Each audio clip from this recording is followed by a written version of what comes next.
ha dejado 20 víctimas, incluidos de ellos 5 periodistas. Y también la Unión Europea califica de inaceptable el ataque contra el hospital de Gaza y la Unión Europea declaró este martes que el ataque contra el hospital Nasser en el sur de Gaza es completamente inaceptable. El portavoz de Exteriores, Anwar El Anouni, ha apoyado y ha subrayado que civiles y periodistas deben estar protegidos bajo el derecho internacional. Instó a Israel a respetar la ley humanitaria y llevar a cabo una investigación exhaustiva. Por tanto, muy pendientes a esos ataques de Gaza. Nos vamos ahora en directo desde la Casa Blanca, desde Washington, y escuchamos al presidente de Estados Unidos, a Donald Trump. I want to talk about we're no longer involved with funding Ukraine, but we are involved with trying to stop the war, the killing in Ukraine. So we're selling missiles and military equipment, millions and millions, ultimately billions of dollars to the NATO people, where I'm very friendly and we have a great relationship, but that was an amazing trip. So they're funding the entire war. We're not funding anything. I think it's an important point to make because a lot of people don't understand that. And we will continue to do that. And we're trying to get as much as we can for them. They want the American product. The American military product is by far the best in the world, and that's what they want to get. They have lots of options, but that's what they want to get. So the factories are doubling up and tripling up where they make the Patriots and other really, you could say, defense and offensive weapons. The wages for blue-collar workers are now rising at the fastest rate in 60 years, which is so important to all of us around this table. The average American worker has already seen a $500 wage increase this year, and there's no inflation because there's been decreases, tremendous decreases with, thanks to Doug and Chris, some of the people, the great job they've done with energy. Thank you very much. And Chris, thank you very much. I see you down close to $60 a barrel, and you'll be breaking that pretty soon. And that has a huge impact. So we have groceries are down. Energy is way down. Energy is way down. It was $4 and $5 for a gallon of gas. Think of that for gasoline. And now it's probably $2.25. There are some places it's $2. It broke $2 at a couple of locations in the South. In places like California where they charge such high taxes, it's higher, but it's still much lower than what it was a year ago. So energy is way down. Groceries are way down. Eggs are way down. Thank you very much, Madam Secretary. You've done a great job. Appreciate it. When we came in, the eggs were through the roof. They were 4 times higher than they've ever been. And my first question from you people, well, what are you going to do with eggs? I said, what's the problem with eggs? That was caused by Biden or whoever was operating the auto pen actually caused it, I guess, because I don't think he knew too much about eggs. Factories are booming compared to before I took office. Domestic auto production is going to be, it's going to be so thrilling in 2 years when you see the numbers, because they're building plants all over the country. They're all coming in because of tariffs. They don't want to pay the tariffs. And if they build their plant here, they don't pay the tariffs. And they're pouring into our country. And you know about AI and you know about but the auto plants, that's the good old fashioned stuff that I love. The auto plants are pouring into the United States of America. They're coming from Mexico. They're coming from Canada. And they're coming from Europe, all over Europe. And it's been pretty amazing. So factories are booming. And when they actually open, right now they're booming in terms of construction. This is something given to me by Mark Zuckerberg. And you'll see this is AI now. I never understood. I said, well, because I built shopping centers, and for $50 million, you can build a very nice shopping center. So I never understood when they said 50 billion for a plant. I said, the hell kind of a plant is that? But when you look at this, you understand why it's 50 billion. So this is one he's building in Louisiana. That's Meta, Facebook, as people understand it to be. But look at that. Now, that's the size of Manhattan. So that's superimposed over the island of Manhattan. It takes up a big part of Manhattan. I think they say 81% of Manhattan. So these are big things, and they're going up. A lot of them are going up now. I don't know that big. Actually, Mark is building 4 of them, and others are building similar places. And when these things open up, I'll tell you what, our country, we're leading China now in AI, substantially leading China. And the reason is because we're letting them build their own electrical facilities. We would need double the energy if you take all of the electricity that we produce right now in this country, you'd have to multiply it times 2 or maybe 3 times. So 3 times more than we have right now for everything, to operate your toaster and everything else, okay? 3 times more. And the way we are able to succeed, because China goes out and builds these massive plants. They're right now building 58 coal, in this case, almost all coal-fired plants. And coal is back with this country too, by the way. You know, there's a reason they use it, because it's good. It works for them. And we call it clean coal. We don't call it coal. We call it clean, even very clean coal. But we have coal going up. We have nuclear going up. Nuclear is very much in vogue now. It's safe and inexpensive and great. We don't allow windmills. We're not allowing any windmills to go up. I mean, unless there's a legal situation where somebody committed to it a long time ago, we don't allow windmills. And we don't want the solar panels that I was speaking with the secretary about, because they take up, you know, thousands of acres of our farmland. You see these big, ugly patches of black plastic that comes from China. And the solar is, you know, I like solar in some ways, but for firing up your big plants, it doesn't work. It's very unstable, but it really takes up your farm. The farmers are saying, you know, they're building these massive blotches in the middle of the fields all over the country. It's so crazy. It's so crazy. So we're not heavy into that at all. And windmills, we're just not going to allow them. They're ruining our country. They're ruining everyone. If you look at, I hate to mention countries, but you look at the UK, what's happened at UK, they have energy costs have gone through the roof. It's because of wind. They want to do everything, close up the northern parts of the country. They have oil. It's tremendous. And they closed it up, and they've been building windmills all over the place. And I tell them, you're my friends, but man, you're going to have a bad awakening very soon. It's going to be very bad. They're ugly. They don't work. They kill your birds. They're bad for the environment. And if you look at them from a house, your house is worth less than 50%.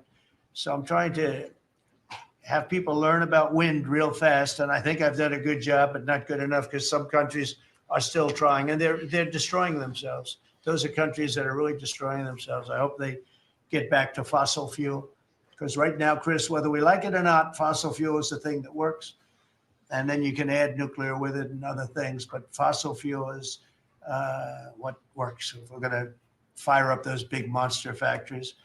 But if you look at comparing everything before I took office, domestic auto production is up 18,000 cars a month. And we haven't even started yet, because a lot of these plants aren't built. It's up 18,000 because Ford, General Motors, and a couple of others, Stellantis, they're taking their existing plants, and they're, as quickly as they can, they're adding on to them.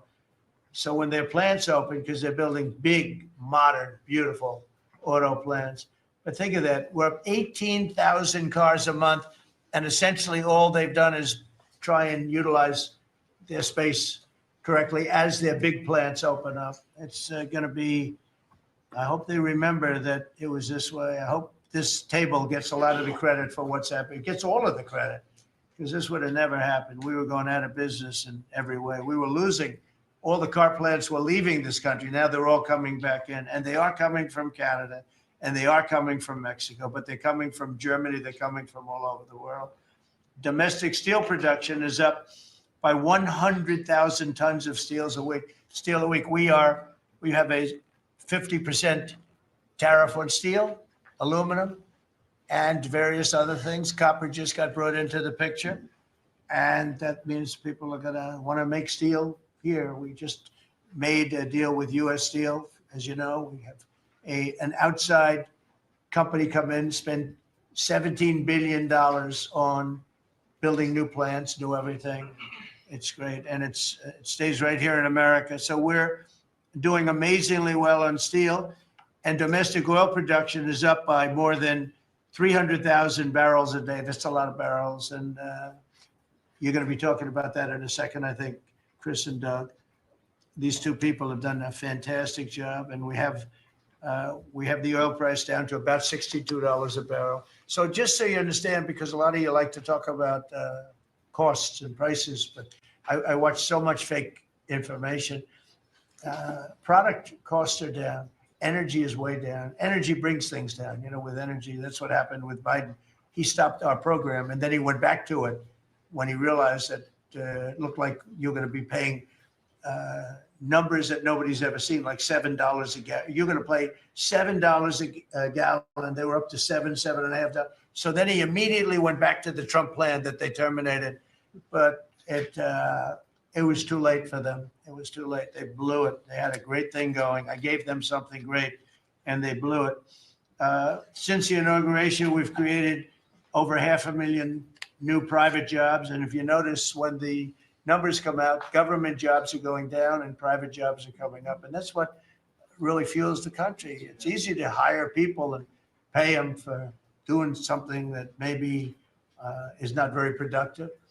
But government jobs are down, actually substantially down, and private jobs are way up. And these are the jobs that make money, create a better life.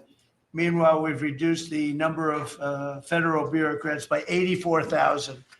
So we got rid of 84,000. And I think the job numbers, you're going to see the new job numbers are going to be through the roof because of all of the different businesses that are moving into our country. And not just production businesses, autos and AI, but any business you can think of. In the world of furniture, as an example, North Carolina, I went there many times when I built a lot of hotels and things, and I'd go to North Carolina, I'd buy the greatest, they were the greatest, most talented people. And then China came along and took all of those jobs away. If they would have tariffed them, China wouldn't have taken any of the jobs. We had presidents that, honestly, and I like some of them, but they didn't know what the hell they were doing from a business standpoint, from running the country. And North Carolina, the most talented woodworkers that you've ever seen. I'd be there and I'd watch them. I'd say, I'd like to have a rail in that chair. Maybe can you fancy it up a little bit? How about this, sir? And it'd hand me a thing. It was like they were artists. They were unbelievable. And that business was stolen from us by others, not only China, but by others. All of a sudden, you're ordering your furniture from China. It was not even close to being as good, but they couldn't compete with it. If we would have said costs 100% or 200% tariff, you wouldn't have lost one job. It's so sad. But we're going to rebuild North Carolina furniture and other places, South Carolina too, to a lesser extent. They make furniture, but furniture, we're going to put a very substantial tariff on. We've already announced it. It'll be done pretty quickly. And when that happens, everyone's going to start. I just tell you, North Carolina, go out and start getting the grandchildren and the children, start teaching them, because some of those incredible artists that I knew as young people, they're older people now, but they still have the talent and they have time left, but they're going to be teaching their sons and their daughters and their grandchildren. And it's going to be a beautiful thing to see. It's going to happen like magic. It's going to happen without question. It's not like, gee, I hope it happens. It's going to happen. The results of Ford that just announced it's going to create 4,000 new jobs, American jobs. Hyundai, 14,000 jobs. General Motors is moving production of the Chevy Blazer and Equinox from Mexico back to the United States where it belongs. Don't forget, we lost 55% of our auto production over the last 35 years. 55%. We were the auto capital of the world. Like there was nobody even think about challenging us. We lost 55% of it to Mexico, Canada, China, a lot to China, and other countries. And it's all coming back. We will be bigger. A couple of years, we'll be bigger than we ever were. We'll be more dominant. We'll be bigger. We make great product, too. We're starting to make really great product. We're going to be bigger than we ever were. We're going to be at the level that it was when we were the only one that really, we sold to the world. And we're going to be back selling to ourselves and other parts of the world. It's not going to be the same, but it's going to be equally as important as it was in the heyday 30 years ago. but we lost more than 50% of the automaking capacity. In fact, the unions, the auto unions, as you know, the top guy didn't know me, didn't like me, and now he likes me. He says, man, I can't believe what Trump has done.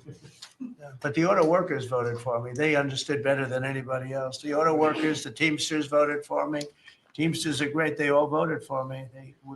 No Republican has ever gotten the support of the Teamsters and the auto workers. And now the head of the auto workers, I mean, it's so amazing. I watch them on television there. They can't even believe what happened. And I told them all what was going to happen.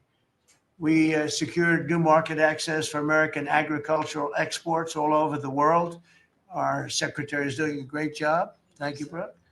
And we have negotiated historic trade deals with the United Kingdom, China, Indonesia, Vietnam, the Philippines, Japan, South Korea, who was here yesterday, and the European Union. Foreign nations are now paying hundreds of billions of dollars straight into our treasury, and numbers that nobody's ever seen before. As you know, we made trade deals with a lot of countries, and many of those countries, just to be able to sit at the table, are paying us hundreds of billions of dollars. We made a trade deal with the European Union. They were rough on us for a long time. And now we have a very good deal. We made that with them. Trillions of dollars is coming into our country. Trillions. Far beyond billions, trillions of dollars. Wouldn't you say, Scott? Yes, sir. And in a short period of time, they have to buy $750 billion worth of our energy product. Energy is great. We have more than anybody else, so we're using it. But the European Union is a done deal, and Japan is done. I heard there was a problem with South Korea, but we met yesterday, and they're done. We didn't do anything. We just kept the same deal. He honored the deal. They wanted to see if, I don't even want to say it, but they wanted to see if they could do something. But they honored the deal, which is nice. And we cut the previous record-setting trade deficit, I hear just came out. We cut it in half already. We haven't even said, we've only been here really for a few months because, you know, it takes you a little while to fix up the Oval Office and do those things, prepare for the battle, right? So we really only been here for a very short period of time, and we cut the trade deficit in half. Is that right? That's fantastic. I didn't even think we were going to do that. And remember, these are things that are being built. These things are, you know, all these numbers up here, they're not open yet. When they open, you're going to see things happen in the United States that nobody's ever seen before, including our country in its heyday. And I had the greatest economy in the history of our country my first 4 years, despite COVID, which was a very unfortunate situation for the whole world. We did a great job with it, never got the credit for the job we did. Operation Warp Speed, people say, is one of the greatest achievements ever in politics or in the military, because it was almost a military procedure. But everybody, including Putin, said that Operation Warp Speed, what you did with that, nobody can believe it. And we did a great job, but it was a horrible, horrible pall over our country. We had a very dark cloud over the world. That was a very, very bad thing that came out of Wuhan, which I said it came out of Wuhan. That's where it came from. And China suffered greatly, but everybody did. But we did a good job with that, as good as you can possibly do. And we came back, and now we're stronger than ever before. If I didn't win this election, this country was gone. I'm telling you, economically, it was gone. None of the things that we're talking about would have happened. The whole world was robbing us blind. Friend and foe, they were stealing our jobs, our money, our factories. They were stealing everything. We would have been a shell. We would have been a bankrupt, broken shell. And that's the way it is. But we're doing just the opposite. Stronger than we've ever been. Last month, in a landmark achievement, I also proudly signed the largest working class tax cuts in American history. So the bill that I'm not going to use the term great, big, beautiful. That was good for getting it approved, but it's not good for explaining to people what it's all about. It's a massive tax cut for the middle class. It's a massive tax cut for jobs. And it's, I mean, think of it, no tax on tips, no tax on Social Security. So seniors, I don't know how you can vote for anybody else. And, just think of that, and no tax on overtime. So you work overtime, you don't have to pay tax on overtime. That's good. The Democrats don't know what they're going to do. So they have like this soundbite. They have all these sound bites. They send it out. I don't know. Some guy sends out a word and everybody uses it, including the fake news. Some of you are here right now. I'm looking at you. And it's death. They use the word death. No, it's actually life. It's almost like a newborn life. It's not death. That's their soundbite. The bill is death. It's not. We strengthen Social Security. We strengthen Medicare, Medicaid. The job we've done on Social Security is, if the Democrats got in, Social Security is over because the country's going to fail. There won't be any Social Security.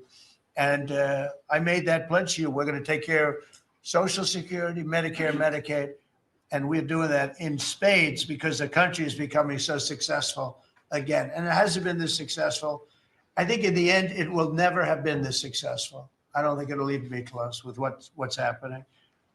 Every American is seeing a tax cut as a result of the bill. The average police officer will keep an extra $1,000 a year at least in overtime, and the average waiter or waitress will keep nearly $2,000 extra in the fact that they would have had to pay that kind of money on tips.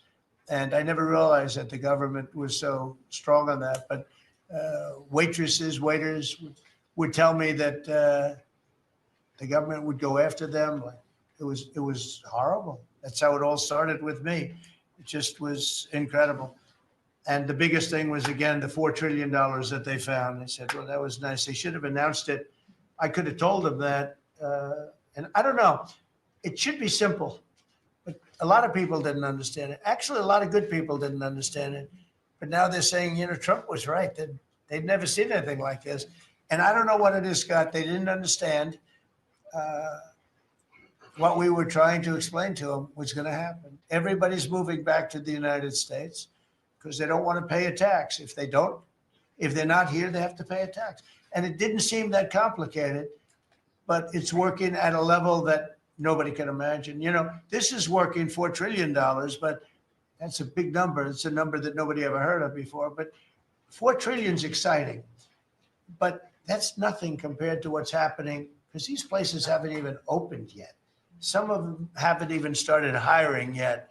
They're under construction. So it's construction jobs, but it's not the big number, and the big numbers, when they open, they're going to be very successful. It's a revolution.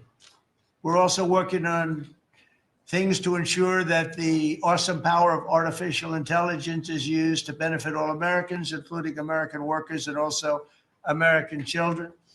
In that spirit, our wonderful First Lady has just announced a presidential AI challenge. It's going to be a very good challenge, I can tell you. She's put her heart into it, which will inspire the next generation to stay on the cutting edge of this vital technology. This is the new internet, the new computer, the new television, the new everything all put together in one. This is why when I show you a picture like that, I show you this. This is a factory superimposed over the island of Manhattan. And you have many of them being built right now all over the country, or soon to start. Some of them have started. This one has actually started. That's in the great state of Louisiana. But the First Lady is working very hard on this, and it's an important initiative. And Melania, when she puts her mind to it, nobody can do better. There's nobody. So every young person should go to AI.gov to learn more, AI.gov to learn more. And you'll see it's a great challenge. I think it's going to be a very modern kind of a challenge that involves AI, which is very exciting to people. So I want to thank her, raise a lot of money for children. We're putting America first, and we're going to be putting the America worker first. And, the Republican Party has picked up 4 million new people, 4 million. The Democrats have lost 2.5 million. Other than that, they're extremely happy. They're very depressed. They're very depressed. And their new box that they've fallen into is crime. There was a consultant on one of the shows this morning I was watching. I thought he was very good. He's a Democrat consultant. and he was screaming, no, no, don't let him do this to you. It's another trap. It's another trap. What he's talking about, like men playing in women's sports. They said that's an 80-20. No, it's a 97-3. It's 97-3. Like transgender for everybody. They fought for it. They're still fighting for it. I saw a guy today, a politician that you all know very well, fighting like hell for men playing in women's sports. You don't understand. They're human beings also. Well, I agree they're human beings, but you can't have a 7-foot guy playing basketball with the women. You know, just one of those little problems in life. And we all have our place. It's okay. I've got my place too. But this guy's screaming, it's another trap. And this is the worst of all. He said, because this is crime. Trump is saying he's against crime and they're for crime. No, he's going, it was funny. No, it's a trap. Don't do it. And then I saw this poor, stupid Chuck Schumer, the guy. He looks like he's aged 100 years. And I don't like getting into looks. You know, looks don't mean anything, right? When you're in politics, looks don't matter. I look at Pam, I would never say she's beautiful because that'd be the end of my political career. Laurie, secretary. But I will tell you, this is the best of all. And they're going to fight me. Like this slob of a governor you have in Illinois. This poor guy got thrown out of his business by his family. Know the family. I was partners with the family. Nice family. I like the family, but he was no good. They threw him out. He's governor of Illinois. And he goes about Trump, we don't need his help. Chicago is the worst.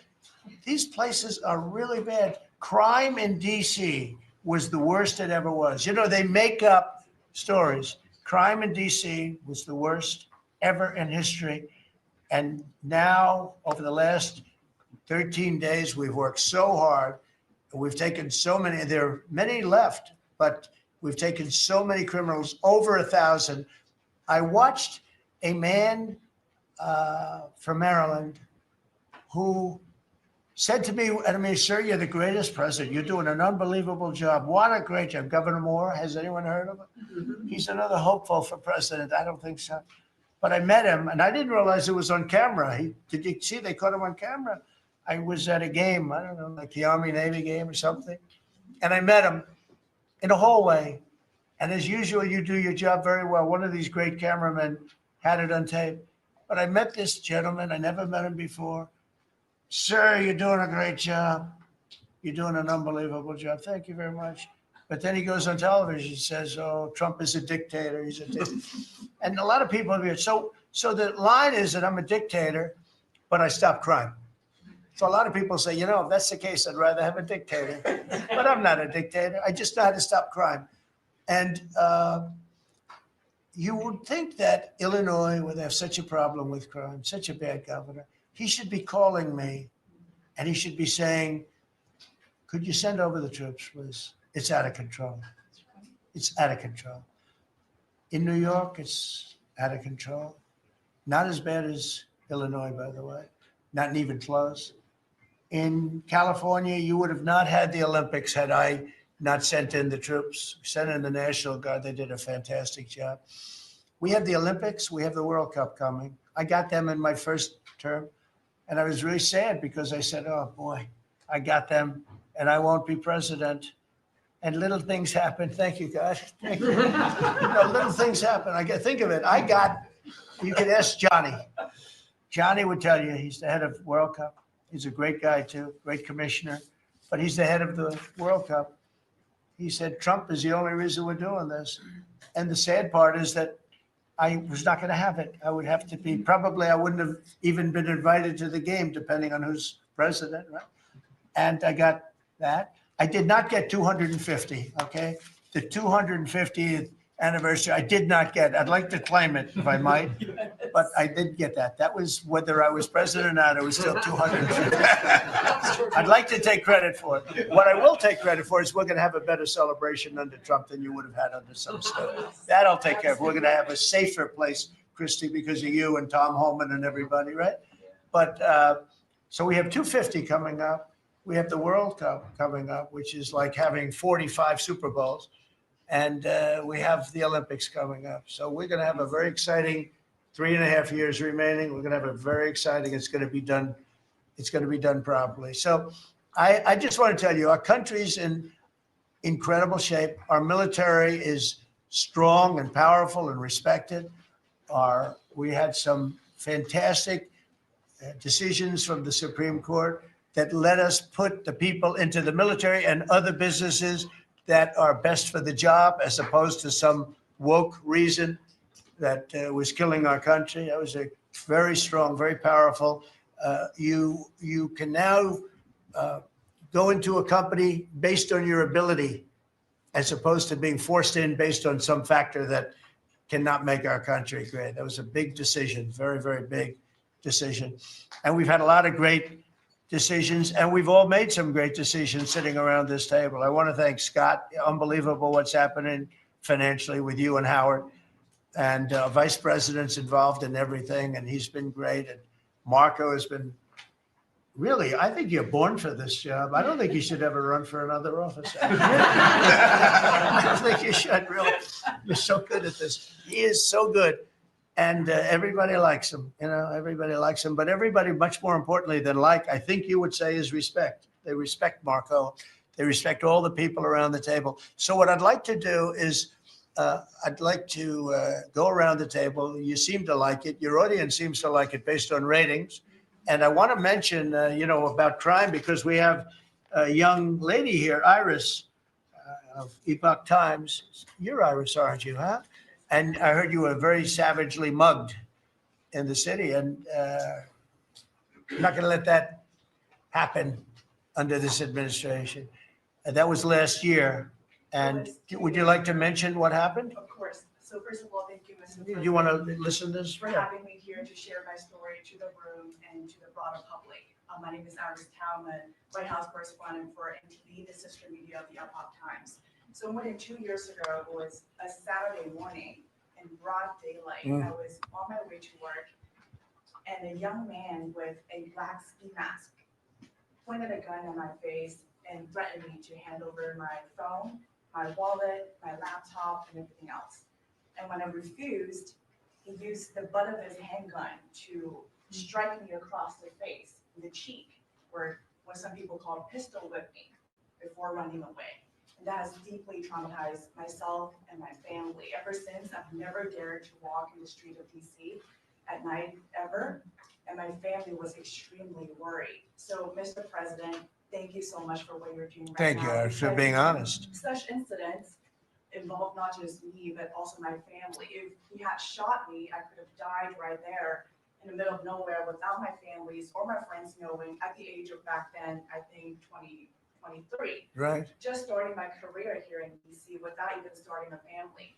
But now I'm very blessed to have this opportunity. So you had a gun pointed at your head, and you probably figured that he's going to pull the trigger, because these are animals that don't know what the hell, they couldn't care less.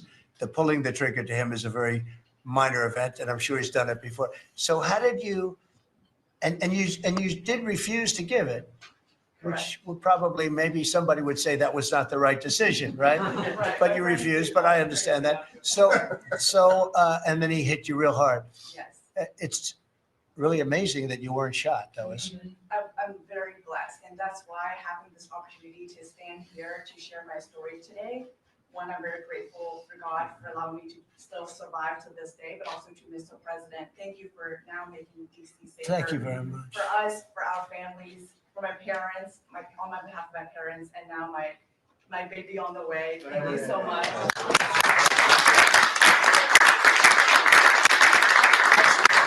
And there are other reporters and journalists, and good people, and you don't have to say it, but that have also been attacked violently, and not violently too, but pretty badly.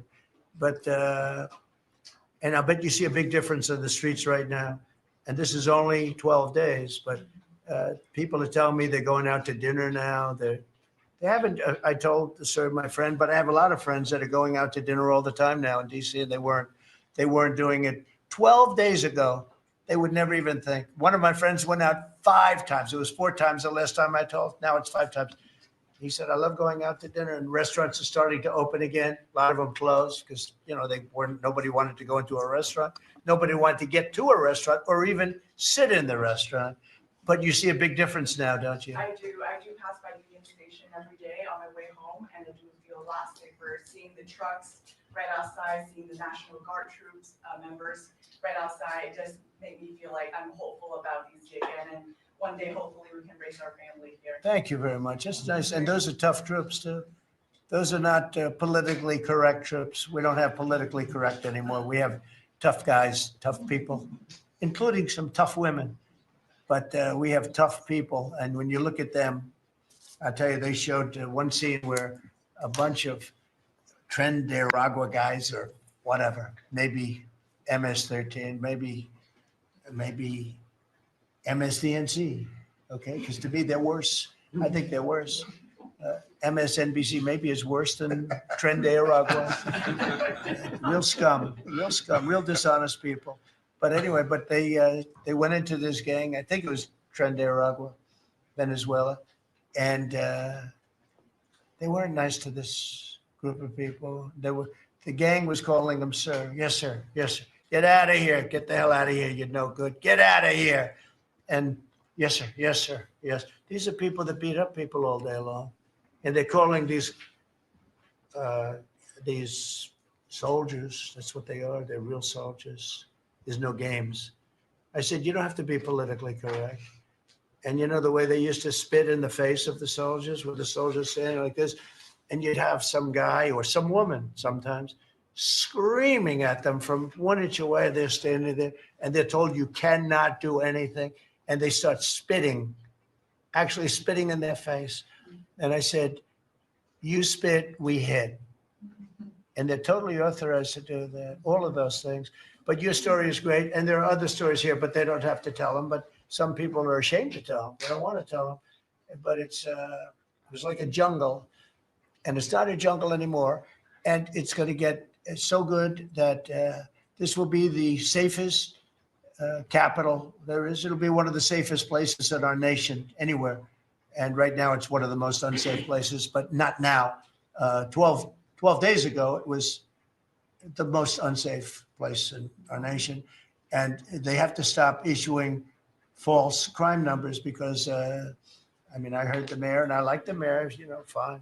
I don't care if I like her or not. If she did her job, I wish she were a horrible person who did her job, but she's probably nice, I guess. I don't care. I want her to do a job, but they issue false numbers.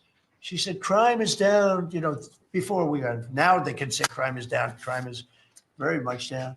But what they did is they issued numbers. It's the best in 30 years. Not the best. It's the worst. It's the worst. It's much worse. And they gave phony numbers. And then they fired the man who didn't want to write the phony numbers. He got fired. And I guess that whole situation's under investigation because it's a very important thing, Pam. If they're going to give these phony numbers, it's a false feeling that you get crime. You have to do something about it. You can't go around saying, oh, Washington, D.C. safe if it's not. It's going to be very safe very soon. It's very safe right now. You're going to go out, have dinner. People are going out all over the place. They're walking. I have people that work in government, strong, tough cookies. They can take care of themselves. But it doesn't help to have big, strong muscles. And I work out. If a guy's over there with a gun shooting you in your face, you can be the strongest guy in the world. A guy has a gun, shoots you in the face. It doesn't matter how much you've worked out, how many weights you've lifted, how hard you work. And so we have the toughest guys and we have the best guys. And I'm willing to go to Chicago, which is a big trouble, but we have a governor that refuses to admit he has problems, huge problems. Baltimore, Wes Moore was telling me I want to walk with the president. Well, I said, I want to walk with you too someday, but first you got to clean up your crime because I'm not walking in Baltimore right now. Baltimore is a hellhole. And this guy, I don't even think he knows it. He's another candidate for president. Between him and Newsom, you got some real beauties, I'll tell you. But if we didn't go into Los Angeles, you wouldn't have the Olympics. In my opinion, you wouldn't have the Olympics. We went in and the sheriff, the boss, Said, thank God they're here. You could see his tape. He said, we were not able to control what was happening. That was the sheriff. And he said it loud and clear. And, they're suing us for going in and cleaning up crime. And yet their own sheriff said on the first or second night, he said, we could have never handled. That was going to be, we were not going to have the Olympics or the World Cup, because that would be, there wouldn't be anything left. They shouldn't have lost 25,000 houses. The water was turned off from the Pacific Northwest. And I was after them in my first administration, turn on the water, turn it on. Nobody could have believed this could have happened. But they had no water in the fire hydrants. They had no water in the sprinkler systems that people put up in their ceilings. There was no water. And yet we have tremendous amounts of water. They send it all into the Pacific Ocean, trying to protect a certain little fish. It's not doing well because it doesn't do well without water either. And it shouldn't be protected because it shouldn't be a protected species. But I think that's actually just an excuse. I actually think these people are sick. There's something wrong. So we send hundreds of millions of gallons of water a day into the Pacific Ocean. They turn a valve and the valve heads out, and we turn the valve back. I actually had to do it using force. We turned the valve back, and now they have water, but not as much as they should have, because they should. And I'm telling Gavin Newsom by this conversation right now, turn the rest of the water on, turn it on. So things are done that are so sad in this country. Lack of common sense. I like to say the Republican Party is the party with common sense. We're smart, we're sharp, we're this to that. They're smart, but they're radical left people. And they can't help it. They're very smart, but they're radical left, and they're destroying our country. But they're not going to destroy it anymore. So we picked up millions of people in the Republican Party. They lost millions of people. And I think we're going to do very well in the midterms. And I just want to say one other thing, and that's medicine. The cost of medicine all over the world is much cheaper than the United States, because for years the world pushed us around, including our friends. And you go to Germany, you go to England, you go to different places, and you go to a store, and it's sometimes 10% of what we pay in the United States, because they said, nope, we're not paying any more. You charge the United States. This went on for 25, 30 years. And I invoked favored nations. I said, I want to pay the same as they're paying. And Bobby Kennedy is doing a good job, and Dr. Oz is doing a good job. And I asked them, I mean, other than the basics that they're doing on autism and other things, which we got to solve that problem because it's crazy what's happening, it's out of hand. But this is the most important thing that can be done, is favored nations, Bobby. And we're not talking about a 25% cut or 50. We're talking about a 1,500% cut, because people go to Europe to buy drugs and they come back with drugs, prescription drugs, normal, not, I don't mean the bad drugs. I mean prescription drugs, because you can buy them for 10%, 15%, 20% of what. So they're going to go up in price. And I told the countries, and I get along good with all of them. I mean, you could ask any, I get along good with all of them. But I said, I told them, I said, you're going to go up a little bit because it's the world. It's the world. So more people in the world than we have. We're going to go down a lot, and they're going to go up a little. And it's called equalization. We're going to have equalization. So we pay the same price as the lowest drug sold anywhere in the world. And I think, Bobby, that's going to happen pretty soon. The companies are ready for it. They had to go for years. I was with a very great gentleman from Eli Lilly. I think he's an incredible executive. I'll mention the company and I'll mention him, because we had this argument my first term, and then we had it in my second term. In my second term, I wouldn't stop until I won the point. And he threw up his hands. He says, you're right. I can no longer defend it.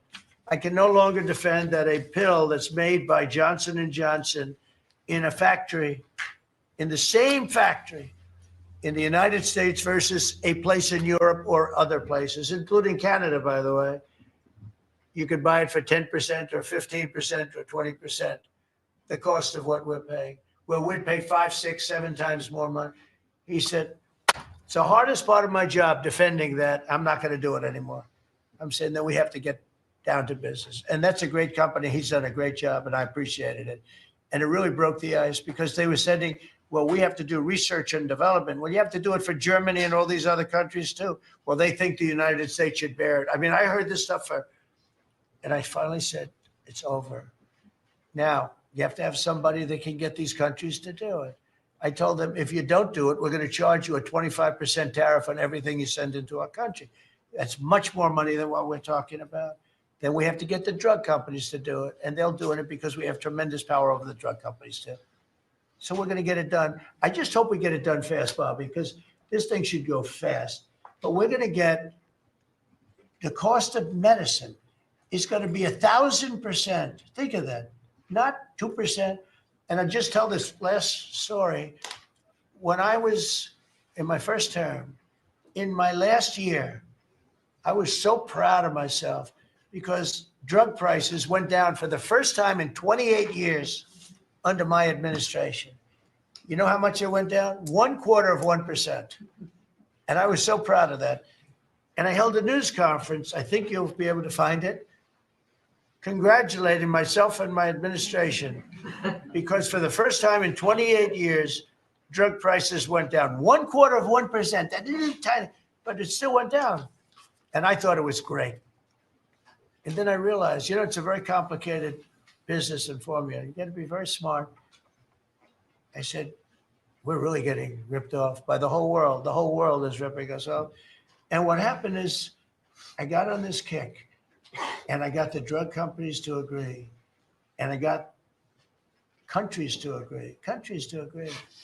And they're not agreeing because they think I'm a nice person. They're agreeing because I will put charges and costs and tariffs onto them that will be many times more than what they're going to be paying.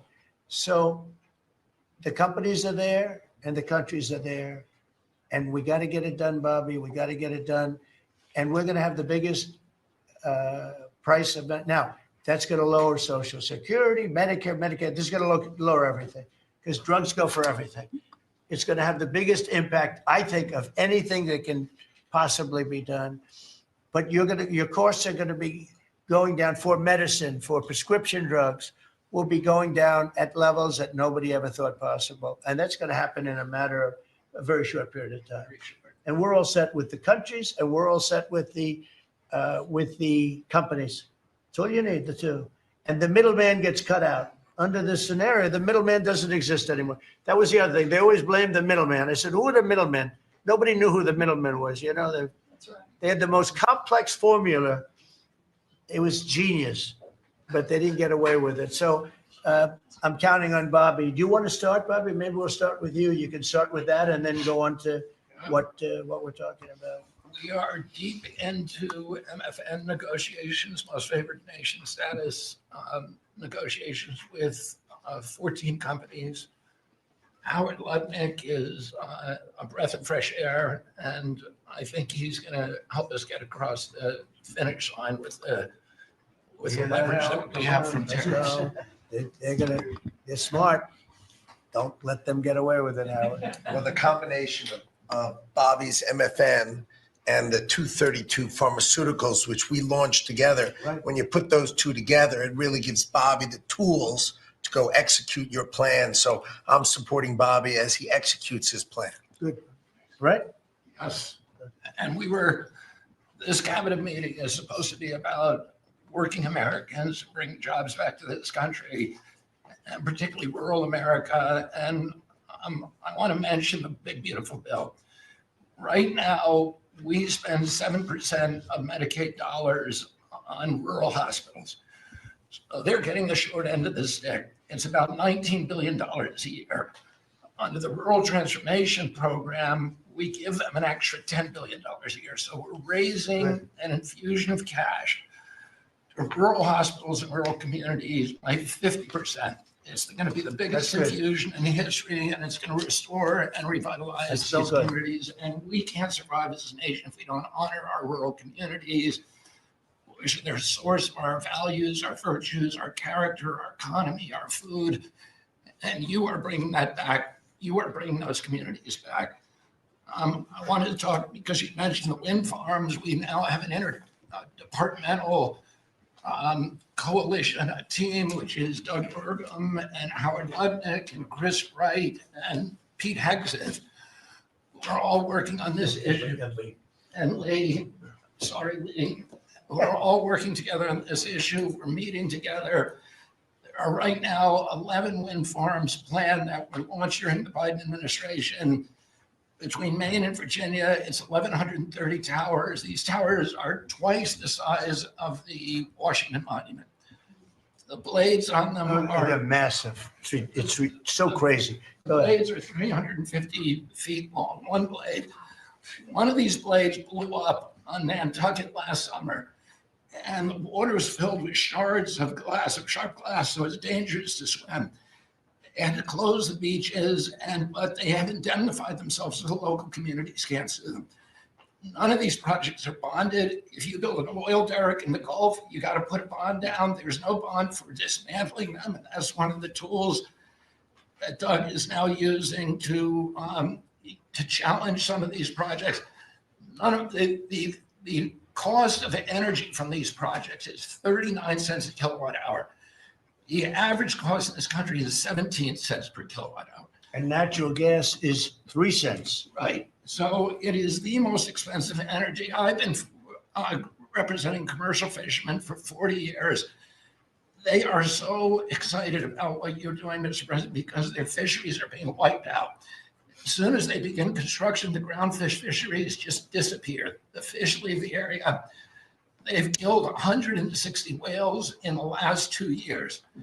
So they're wiping out the whale population, the Atlantic whale population, the big whales, the minkies, the gray whale, or the humpback whales, the right whales. And you are going to save the whales on the East Coast because of this. You're going to save these economies that are based upon commercial fishing. I'll say one other thing about fishing. We are now, the South Asian nations are now dumping shrimp on our country. The shrimp is heavily contaminated. We just stopped a shipment that was contaminated with cesium-157, which is radioactive. They're farming these shrimps, and they use bactericides and antibiotics and all kinds of chemicals, and the shrimp are so contaminated that the European nations won't take them, so they're dumping them all here, and they're putting out of business. We have the most sustainable, highly regulated fishery in the world. What our fishermen do is a good thing. And all the trawlers in the Gulf and Alaska are being shut down because we're getting shrimp dumped here. So we have now increased FDA inspections of shrimp to make sure that Americans are not buying and eating contaminated shrimp and putting our shrimpers out of business. I talked just very briefly, we have an historic agreement on pre-authorization. We brought together 80% of the insurance industry, which has agreed to, for 80% of diseases and injuries, give immediate pre-authorization so that when you go to your doctor's office and he prescribes you a new knee or whatever it is, you will immediately know whether your insurance company is going to pay for it. This is an historic agreement. People have been trying to do it for decades, and we, because of your leadership, brought the insurance industry together and got them to voluntarily agree to do this. Similarly, we've made another historic agreement with personal health records. The 60 biggest tech companies in our country have all agreed to allow Americans for the first time access to their personal data, which they own, which these companies have been monetizing without permission. You're going to be able to see by next year all of your health records on your cell phone. It's going to save lives. It is going to fuel an infusion of technology into that space where people can access those records. They can compare their diet to what they personally need, and we'll have personalized medicine. We are doing price transparency. You passed this during your first term, and then the Biden administration refused to enforce it. We've now brought to HHS, under your leadership and my leadership, more enforcement actions than during the entire 4 years of the Biden administration. Right. So we're going to have that kind of price transparency. I'm working with Linda on forcing medical schools. And the MCATs, the people who administer the MCATs, the people who do accreditations, to put nutrition into medical school education. Right now, 25% of the doctors in this country do not feel competent to give nutritional advice. 70% of diabetes cases can be reversed or ended if you just change people's diets. And the doctors don't know how to advise it. They only know how to prescribe the drugs. We are going to change that. And so if you come out of a medical school under the Trump administration, you are going to know about diet. And then finally, most importantly, the Pete and Bobby challenge. I want to give an update. Pete got, or I got 5 minutes and 48. It's 100 push-ups, 50 pull-ups, and you try to do it within 10 minutes. I got 5 minutes and 48 seconds. Pete beat me. I'm still bitter at that. 5 minutes and 25. The cabinet leader is Scott Turner. You beat me. You got 5 minutes and 15 seconds. I'm waiting for reports from the rest of the cabinet. The only exemptions currently existing is if you can hit a 50 at Bedminster, which President Trump did with Bryson DeChambeau. So he's the only one exempt in this room.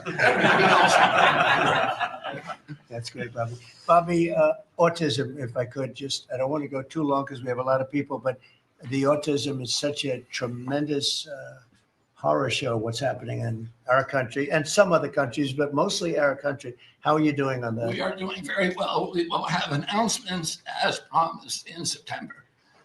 We're finding certain interventions now that are clearly, almost certainly causing autism. And we're going to be able to address those in September.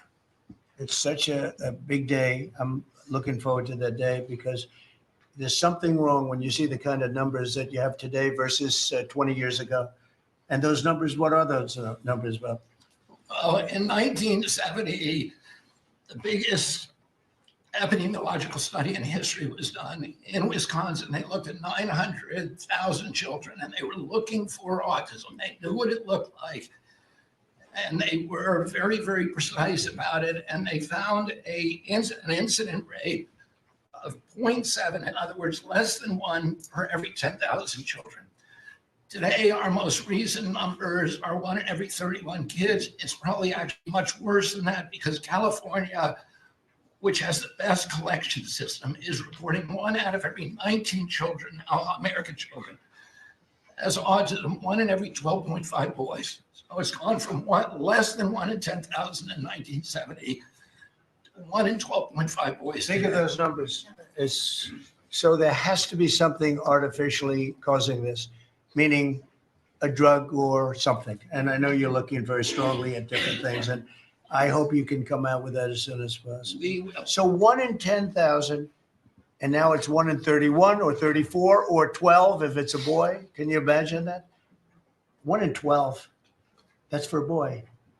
1 in every 12.5 boys. It's not even believable that could be. And that was 1 in 10,000 not so long ago.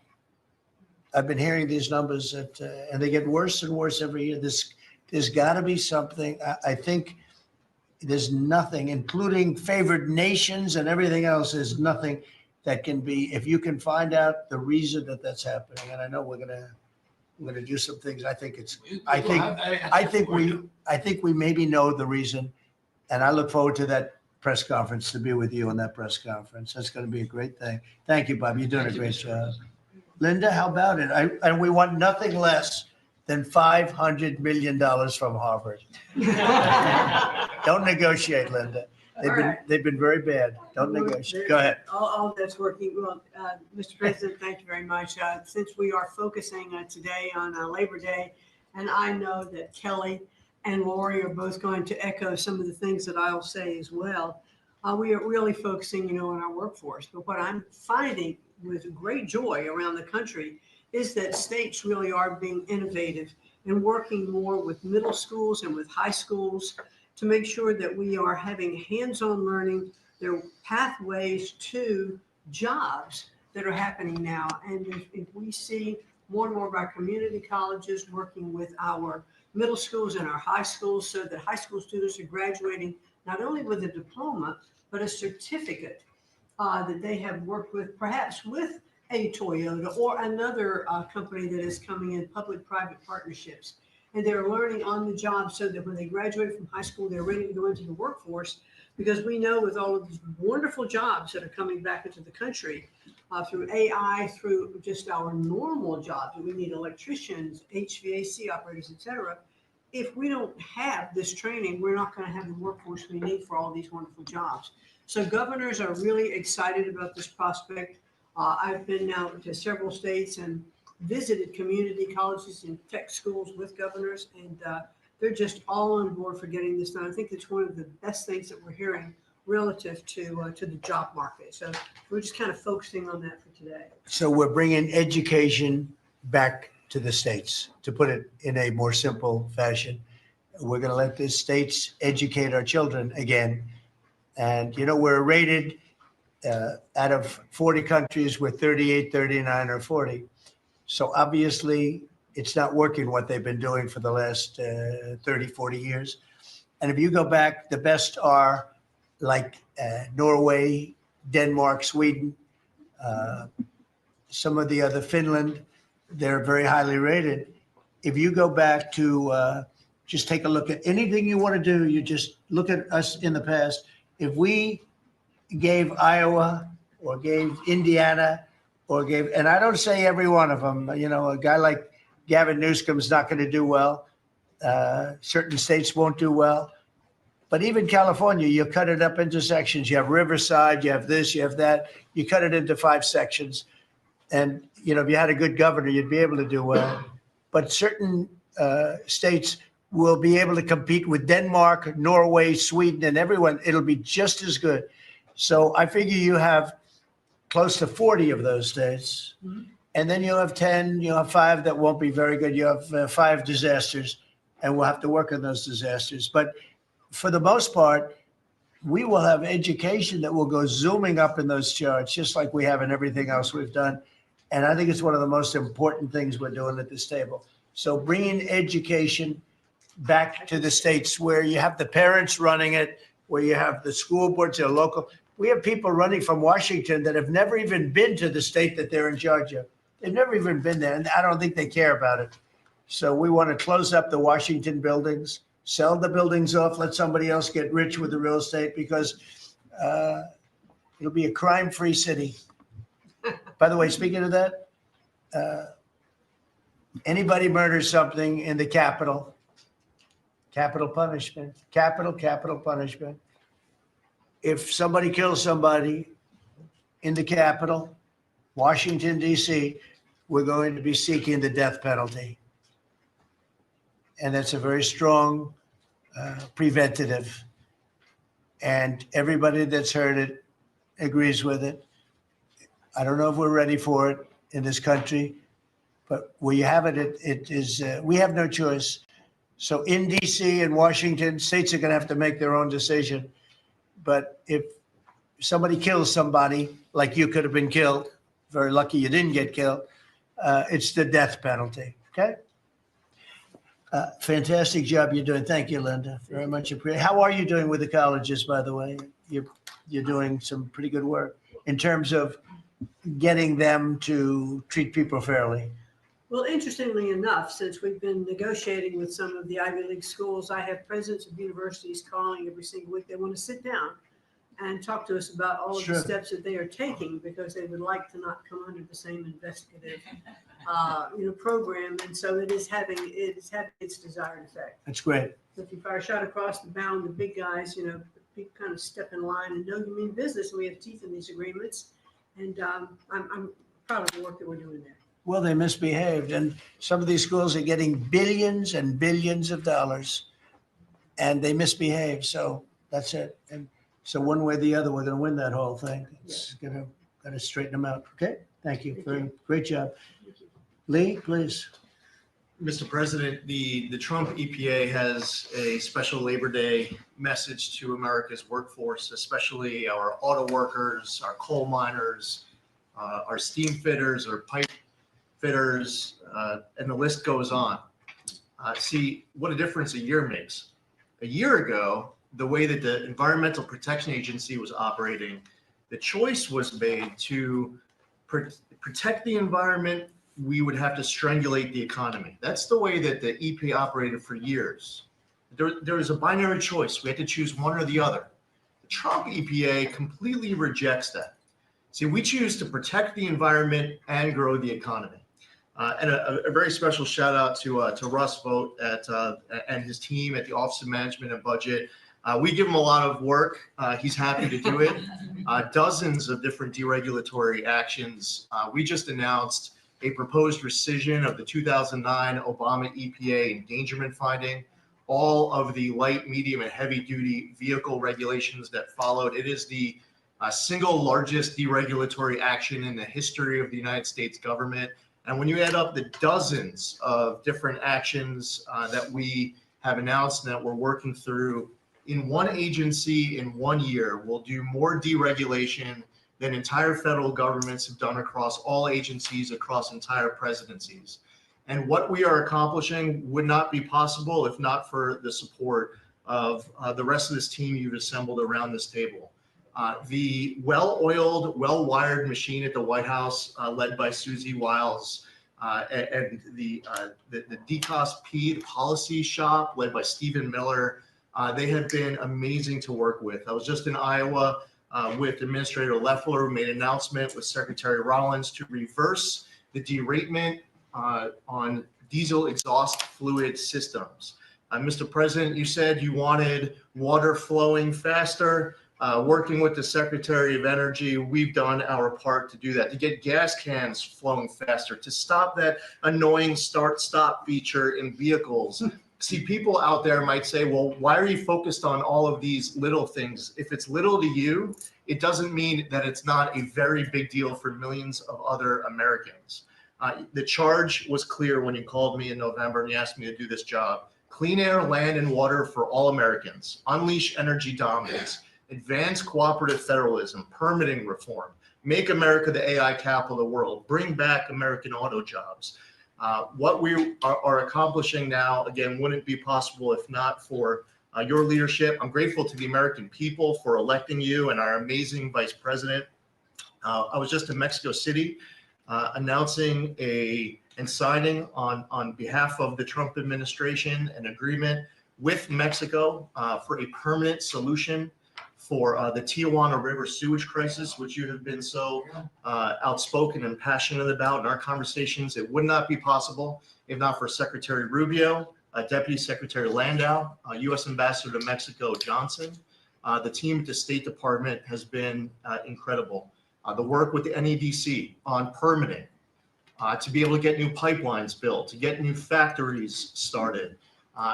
The list, it's amazing. You know, somebody out there might not realize the relationship between the Environmental Protection Agency and the Department of Defense.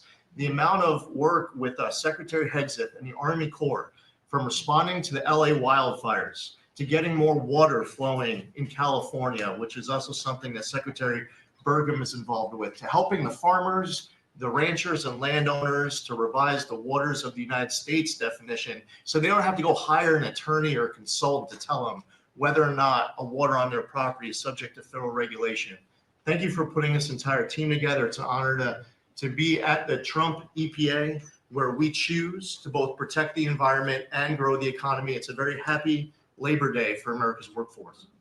And Lee, in Los Angeles, if you could, because of the fires, Lee was there. And as you know, we have very strict federal rules having to do with the rebuilding of those houses. And Lee was able to get the approvals done for everybody immediately. It was so fast, nobody could believe it. And the mayor and the governor still haven't gotten their approvals. And they're going to have riots out there for that reason. These are great homeowners. They want to build a house. They can't get approved because you have the mayor, Bass, who has no idea what she's doing. And you have a governor who is just such a bad governor. And the people are unable to build their house. The toughest permit to get was the federal permit by far. And yet he got them all in a short period of time after the fire. How long did it take? Well, Mr. President, you came in, signed an executive order, and told the EPA that we had less than 30 days to complete our hazardous material removal, which The initial response, once all of our heart rates went down a bit, was just to figure out how to get it done. We got it done in just less than 30 days. The Army Corps of Engineers then comes in for the debris removal. The federal government in clearing over 13,000 properties that were destroyed because of these wildfires. We've got to the point today where property owners all across Los Angeles, they're grateful to the Trump administration. They're happy that we did our part, but they are desperate to rebuild. And there is not a single green light approval that they are waiting for from the Environmental Protection Agency. The EPA and the Army Corps of Engineers proudly have done our work. It's important for those local officials to let these property owners build on their land. It's their property. It doesn't belong to the mayor of Los Angeles. And they need to represent their people better. They're ready to build. When will they have their permits from Los Angeles? Well, here's the problem, Mr. President, is that they have been ready since the moment we were done with the federal part. I mean, well, I was visiting a week after. Actually, I thought my first trip was going to be to Los Angeles. However, the moment I got confirmed, the vice president said, "You're going to East Palestine right away." So that actually ended up being the first visit because the vice president's so passionate about that from the great state of Ohio. Then we went to Los Angeles from there. We're talking about the beginning of February, where we were meeting with property owners already. They were already all set up. They had the contractors. It was the beginning of February, and they were waiting for green lights from Los Angeles to be able to go onto their property and start rebuilding. Some of the same people who were waiting for a green light ready with the contractors at the beginning of February are still waiting now in the middle of August. Let these Californians rebuild. And they're talking about also taking away some of the properties and building low-income housing on those properties. They're going to have problems like they've never had before. These people don't know what they're doing. So we have all our permit, everything the federal government has to do was done long ago. They should have been, I went to a town hall with Lee, but we were there and the mayor was saying it would take 2 years, maybe 3 years to get this approved. I said, no, not 2 years, 2 days. They should have it in 2 days. And I toured the site and I met 100 homeowners, all standing in front of this site a couple of days after the fire. And they were ready to go right then. They wanted to just build right then. And the city won't let them do it. Los Angeles, I don't think it's that they won't. I think they're incompetent, okay, to be honest with you. I think they just don't know how to go about it. It is so badly run by Newsom and by Mayor Bass. Mayor Bass, she was in Africa during the fire. She knew the fire was starting to rage, and she decided to take a trip to Africa. These people are they're just bad. You know, you talk about make America great again. They could never make America great again, but we are doing that. Congratulations. You found some interesting things, Tulsi. She's becoming a bigger and bigger star every day. She found a lot of good things. Go ahead. Thank you, sir. As we approach Labor Day weekend here, this is just such a great opportunity really to recognize your leadership as a true champion for working people. And I know we'll hear as we go around the table here how your focus singularly on putting the well-being and interests of the American people first is that common thread that we're seeing in your policies being implemented across your administration. For ODNI, number one, our focus is and must always be making sure that our intelligence community is focused on our mission, keeping the American people safe, secure, and free. We're doing great work on this front. I'll point out our National Counterterrorism Center, led by Director Joe Kent, are working across different agencies with Homeland Security, DEA, FBI, and others to catch terrorists, both those who are trying to come into our country, those who may already be in our country. They are finding the worst of the cartel bosses and making sure that they're not able to continue to wreak havoc and terror in our communities. Secondly, Mr. President, you have charged me with the mission of finding the truth and telling the truth to the American people. And we've exposed some of the worst examples of the weaponization of intelligence in the last several weeks. I will continue down that mission and that path wherever it leads. Transparency, telling the truth is what will drive true accountability for the American people who deserve nothing less. And lastly, Mr. President, all of us are charged with being good stewards of taxpayer dollars. I've gone through a reorganization for ODNI that we've announced in the, last week. We've cut nearly half of redundant, unnecessary functions within ODNI, saving taxpayers over $700 million a year. We will continue focusing on our core mission in keeping the American people safe, and appreciate your leadership and your focus on this most critical task. And you've also found many bags of information. I think they call them burn bags. They're supposed to be burned and they didn't get burned, having to do with how corrupt the 2020 election was. And when will that all come out?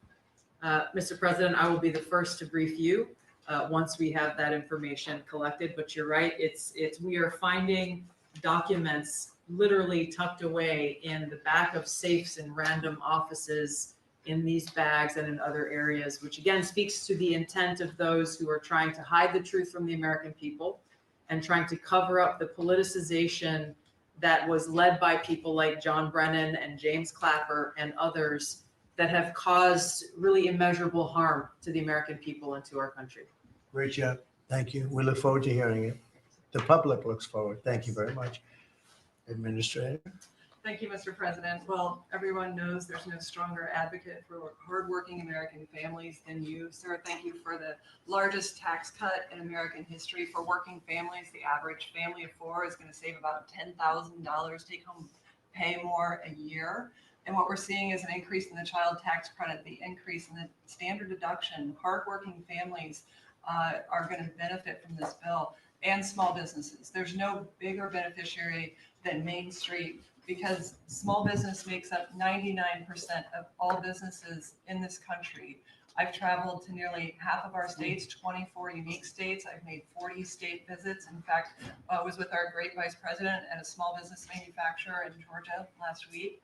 I was with a trucking company in Ohio. I was in Michigan at a motorcycle manufacturer. The return of Made in America is going to be driven by small businesses, because 98% of all of our manufacturers in America are small and medium businesses, 600,000 factories that employ 5 million people. And as Secretary McMahon mentioned, this work-based learning that is going on in professional and trade schools is real. I visited them from Utah to Maine to Georgia and seen this revolution in education happening. So small businesses need skilled labor. Now that you solve for inflation, for the taxes, every Democrat voted for a $4 trillion tax increase on the backs of hardworking Americans. And so you prevented that. And now we've got fair trade. And thanks to Administrator Zeldin, we're seeing deregulation. I mean, this diesel exhaust fluid crushed farmers and construction and other heavy industry. So rolling that back makes a real difference for small business. And your domestic economic through small businesses, which is why small business optimism is above its 53-year average, finally. Yeah. And so Main Street appreciates it. What Main Street wants now is a rate cut. They feel burdened by high interest rates. They would grow higher and expand more if they could, but the interest rates are really hurting them. And finally, I want to say thank you for your executive order on debanking. We're about to announce a major investigation on debanking. It happened to you and your family. It happened to me. It happened to thousands and thousands of Americans. And unfortunately, disproportionately on those that had conservative values, on Christians, on pro-life, on 2A businesses. And so we're going to be talking to the banks about that. The SBA operates the largest government business loan program in the federal government, and we have a network of 5,000 banks. So we're going to be making sure that that never happens to anyone again. Great job. You've done a great job. Thank you very much. Christy? Well, Mr. President, first of all, thank you for the opportunity to work for you. And you committed when you ran for president to make America safe again. And today, the average family and individual that lives in this country is safer than they've been in years because of what you've done. We've got 3 months in a row now with 0 illegal aliens coming into this country. And I want to thank Pete and the Department of Defense for all of their help. They're down at the border with us still, helping us keep that border secure and make sure we know who's coming into this country. You've arrested and brought to justice hundreds of thousands of illegal aliens, the criminals that have perpetuated violence against American people.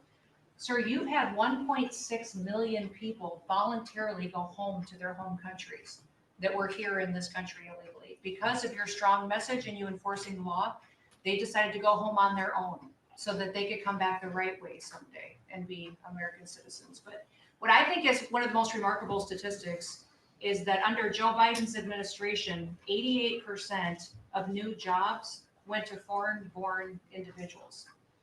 Under your administration, 2.5 Americans have jobs today that they didn't under the previous administration. And they have those jobs because you created opportunities.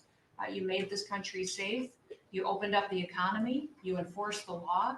Now people can get up and provide for their families and go to work every day and be confident in that. And the last thing I would say is that it's incredibly important to know that every one of those illegal aliens that has gone home, they were costing us about $8,700 to $9,000 a piece in what they were taking out of our social programs, out of Social Security. You've saved this country billions of dollars, about $15 billion, just in what those illegal aliens were costing us in social programs. I've cut over 450 different contracts at the Department of Homeland Security. We're getting rid of corrupt ones that were not efficient for taxpayers, weren't focused on our mission of keeping us safe. And we've also renegotiated and brought in our biggest vendors that said you have to do better. And we've saved the taxpayers over $13 billion doing that as well. So we're continuing to be accountable to taxpayer dollars, but sort of focused on doing the mission of what you've committed, and that's to keep us safe and to make sure we put Americans first. Well, great job, and great job on the border. We had millions and millions of people coming in. To think 3 months in a row, zero. Incredible. That's some job. Thank Tom and everybody. And Pete, good job. Not surprised. Thank you very much. Chris, please. Chrissy. Sorry about that, Mr. President. Mm-hmm. Like Secretary Noam, I'm thrilled to be here to work with you on the simple platform you were elected on, which was to bring back the American dream, to bring jobs and opportunity for families across the country and to lower their costs so they can live their lives and expand the choices they have. You led off today talking about gasoline prices. I'll throw in diesel. If you correct for inflation, they're at multi-decade lows. This is a huge expense. This is a huge constraint on people's lives. We should celebrate that. Natural gas has become our main industrial fuel powering factories around the country. Natural gas prices are quite low in this country, and they're lower than in any country in the world. The reason for that is the United States produces 2 times more natural gas than the second largest natural gas producer in the world, and 4 times more natural gas than the number 3 and number 4 producers in the world. So you've opened up American opportunity and energy together with the work of Secretary Burgum, Administrator Zeldin, Secretary Lutnick, Secretary Rawlins. You know, we've made it easy to produce energy in America again, and those benefits are flowing. I could go on about this stuff forever, but let me talk about one specific area of energy, electricity. That's in the front of people's minds. When the day you were inaugurated, we get hold of all the data. We can look at the resource plans of utilities across the country. What you inherited when you arrived was a plan over the next 5 years to close 100 gigawatts of reliable electric generation. So that's 100 large power plants. Now that was offset with a plan to build 22 gigawatts of reliable electricity generation. Their plan was to close more than 4 times as much electricity generating capacity as they were going to build in that 5-year period. How do we lead the world in artificial intelligence if we're shrinking our supply of reliable electricity? How do we reshore steel and aluminum and automobiles and semiconductors and all those jobs Americans want back in our country when we're degrading and shrinking our energy system? We were going to hand that leadership to China in artificial intelligence, not just to our economic loss, but to our huge national security loss. Your team around this table, and almost everyone around this table is involved in it, is just to completely pivot dramatically.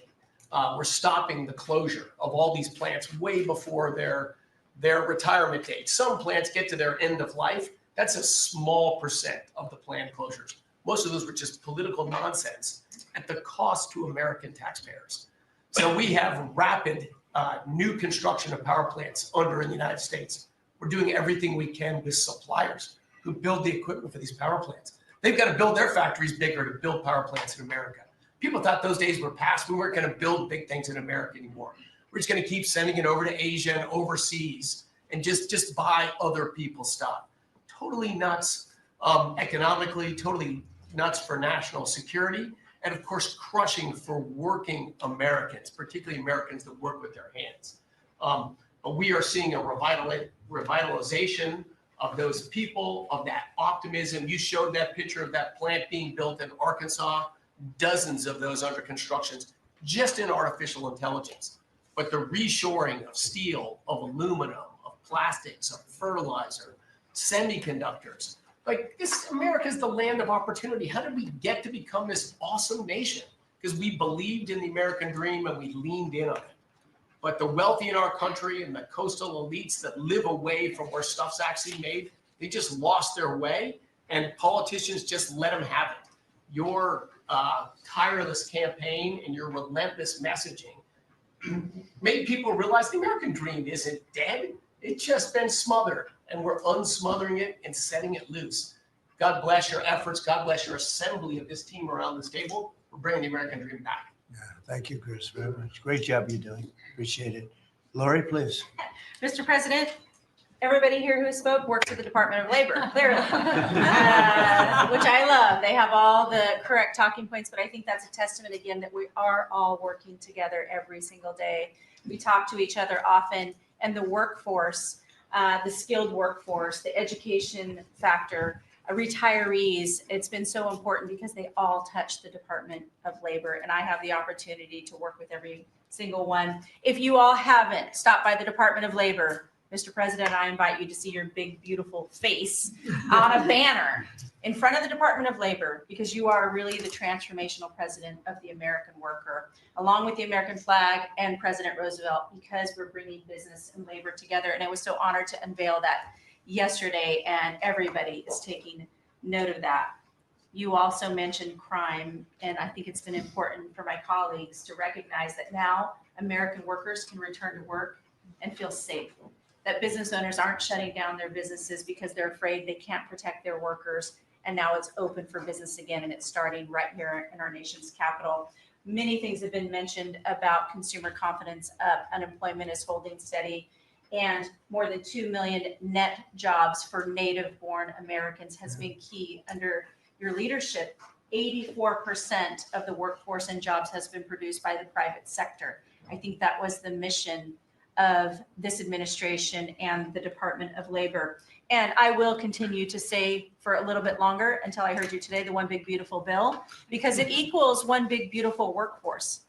And Congress passed this legislation. It probably will be the single most important bill that they did sign, because it is protecting our American workforce by expanding Pell Grants and childcare and reduction in taxes, that they can keep more of their hard-earned dollars.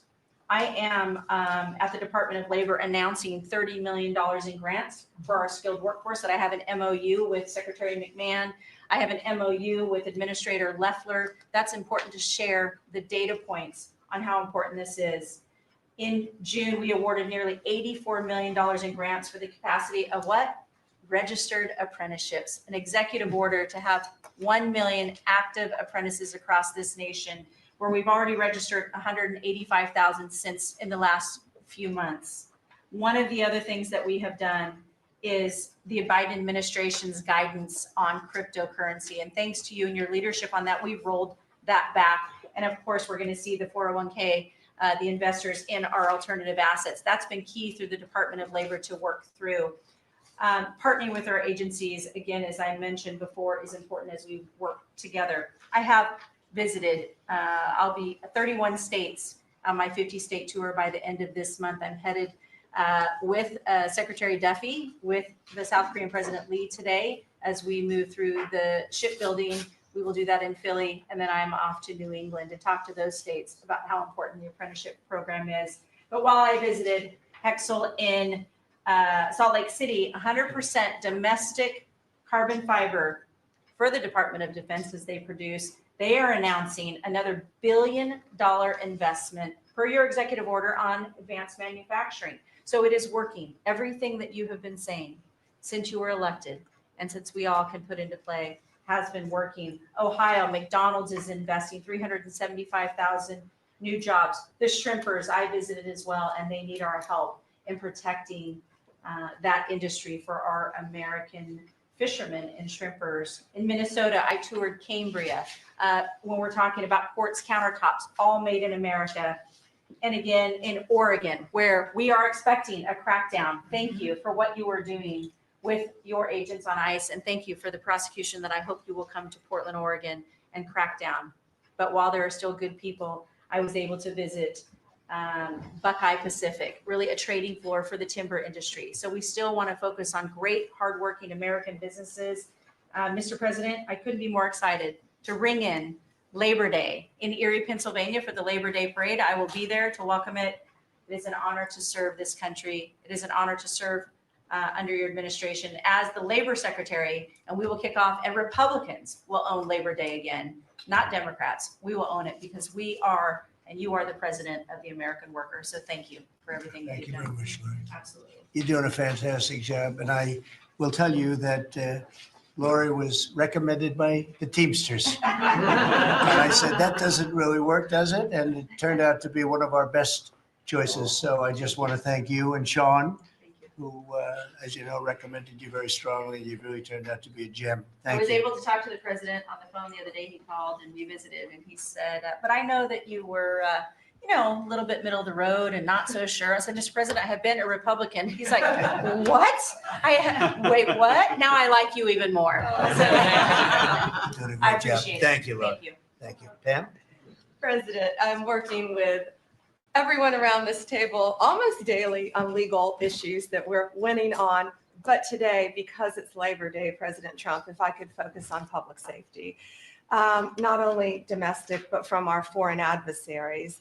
And Secretary McMahon, I know you know, kids are out of school this weekend. It's Labor Day. And Secretary Duffy, you know, our highways are going to be packed with travelers coming to not only our nation's capital, but all over this country. We're also going to have boaters, Secretary Duffy, right, on our waterways. It is illegal to be under the influence and on a boat. So get a designated boater if you're out on our waterways, whether it's the Potomac or the Gulf of America or the Pacific. Wherever you're out this weekend, people need to be safe. And on an international level, Secretary Rubio, thank you for all your help on everything we're doing, and everyone around this room. But yesterday, there was a big, big win. El Mayo pled guilty, and he was the co-founder of Sinaloa cartel with El Chapo.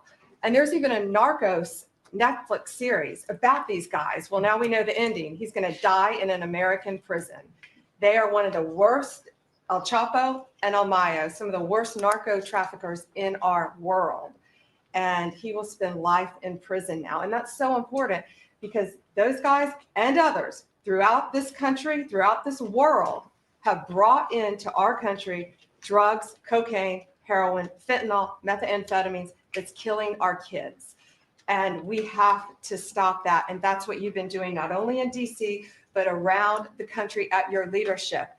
And over the weekend, parents need to know, with kids out of school, with people out on our highways and on our waters, do not take a pill from anyone you know, don't know. Do not buy anything on the street. It could be laced with something toxic. We've seen so many fentanyl overdoses. And when you were here in DC, we showed you pictures of some of the drugs that had been seized right here in DC. President, they were packaged for children, and people are dying from these around our country. So thank you, President Trump, for your leadership and for letting Americans know that it's now a safe place to go. But parents also have to know, college kids have to know, to be vigilant and not take this trash, because you could be thinking you're taking a Xanax, an Adderall, anything, and it could be laced with something very lethal. So Great message. thank you, President. Great Trump. message, Thank and you, you've been President. fantastic this last 12 days in DC. The job you and your whole group has done is, All of us. everyone's talking about it all over the world. I hate to have to talk about that, but we have to. It's becoming a very safe place again. And the work, I've seen how hard you worked the last, well, from the beginning in all fairness, but this focus on DC is so important for the country. So great job. And to everybody. And great job. President, it's a team around. We're all working hand in hand, side by side, all of our agencies together to make America safe and DC safe. And Iris, congratulations on your baby. And I'm so glad that you're safe now. Thank you. Thank you, Pam, very much. Mr. VP, would you like to say something? Yes, sir. I'll be brief, but I want to congratulate you and the entire team on all the things that have been accomplished. You'll hear about a lot of it. You've already heard some of it, but I thought it'd be helpful, Mr. President, just to take stock, not just of what we've accomplished, what we will accomplish, but of the mess that we inherited, because I think it makes this first Labor Day a bigger and more special occasion. You heard, I think, Christy talk about this, that all of the net job growth under the Biden administration had gone to the foreign born. Now that net job growth is going to American citizens who deserve opportunity in their own country. That's a great accomplishment. You'll hear, I'm sure, Scott talk about the success with tariffs. People forget that we inherited the largest peacetime deficit in the history of the United States of America. And now, because the president is not letting foreign countries take advantage of us, we're collecting hundreds of billions of dollars, trillions of dollars over 10 years in tariffs from countries and companies that were formerly taking advantage of the American people. You heard Pam talk about the public safety and the success that we've had there. I happen to believe that maybe the most sacred thing that we can deliver to American workers is the ability to live safely and comfortably in their own neighborhoods. Public safety is not just something that should belong to the wealthy. It should belong to every working man and woman in the United States of America. And because of the work of this administration, that is happening. And of course, Mr. President, you yourself talked about the inflation mess that we inherited under the Biden administration. Maybe the most striking and even shocking statistic of the Biden administration is that housing costs have gone up by 100% over the 4 years of the Biden administration, literally doubled, making the American dream of homeownership unaffordable. We've made great strides and great progress already. But to the American people who are listening, there's a lot more to do. We're going to keep on working hard at it, but it's an honor to do this job under the president's leadership and with this very great team that you've assembled. So we've done a lot, but there's a lot more work to do, and we're very cognizant of it. Thank you, sir. Great job. Thank you, JD. Scott? Sir, as we've said very often, economic security is national security, and our country has never been so secure thanks to you.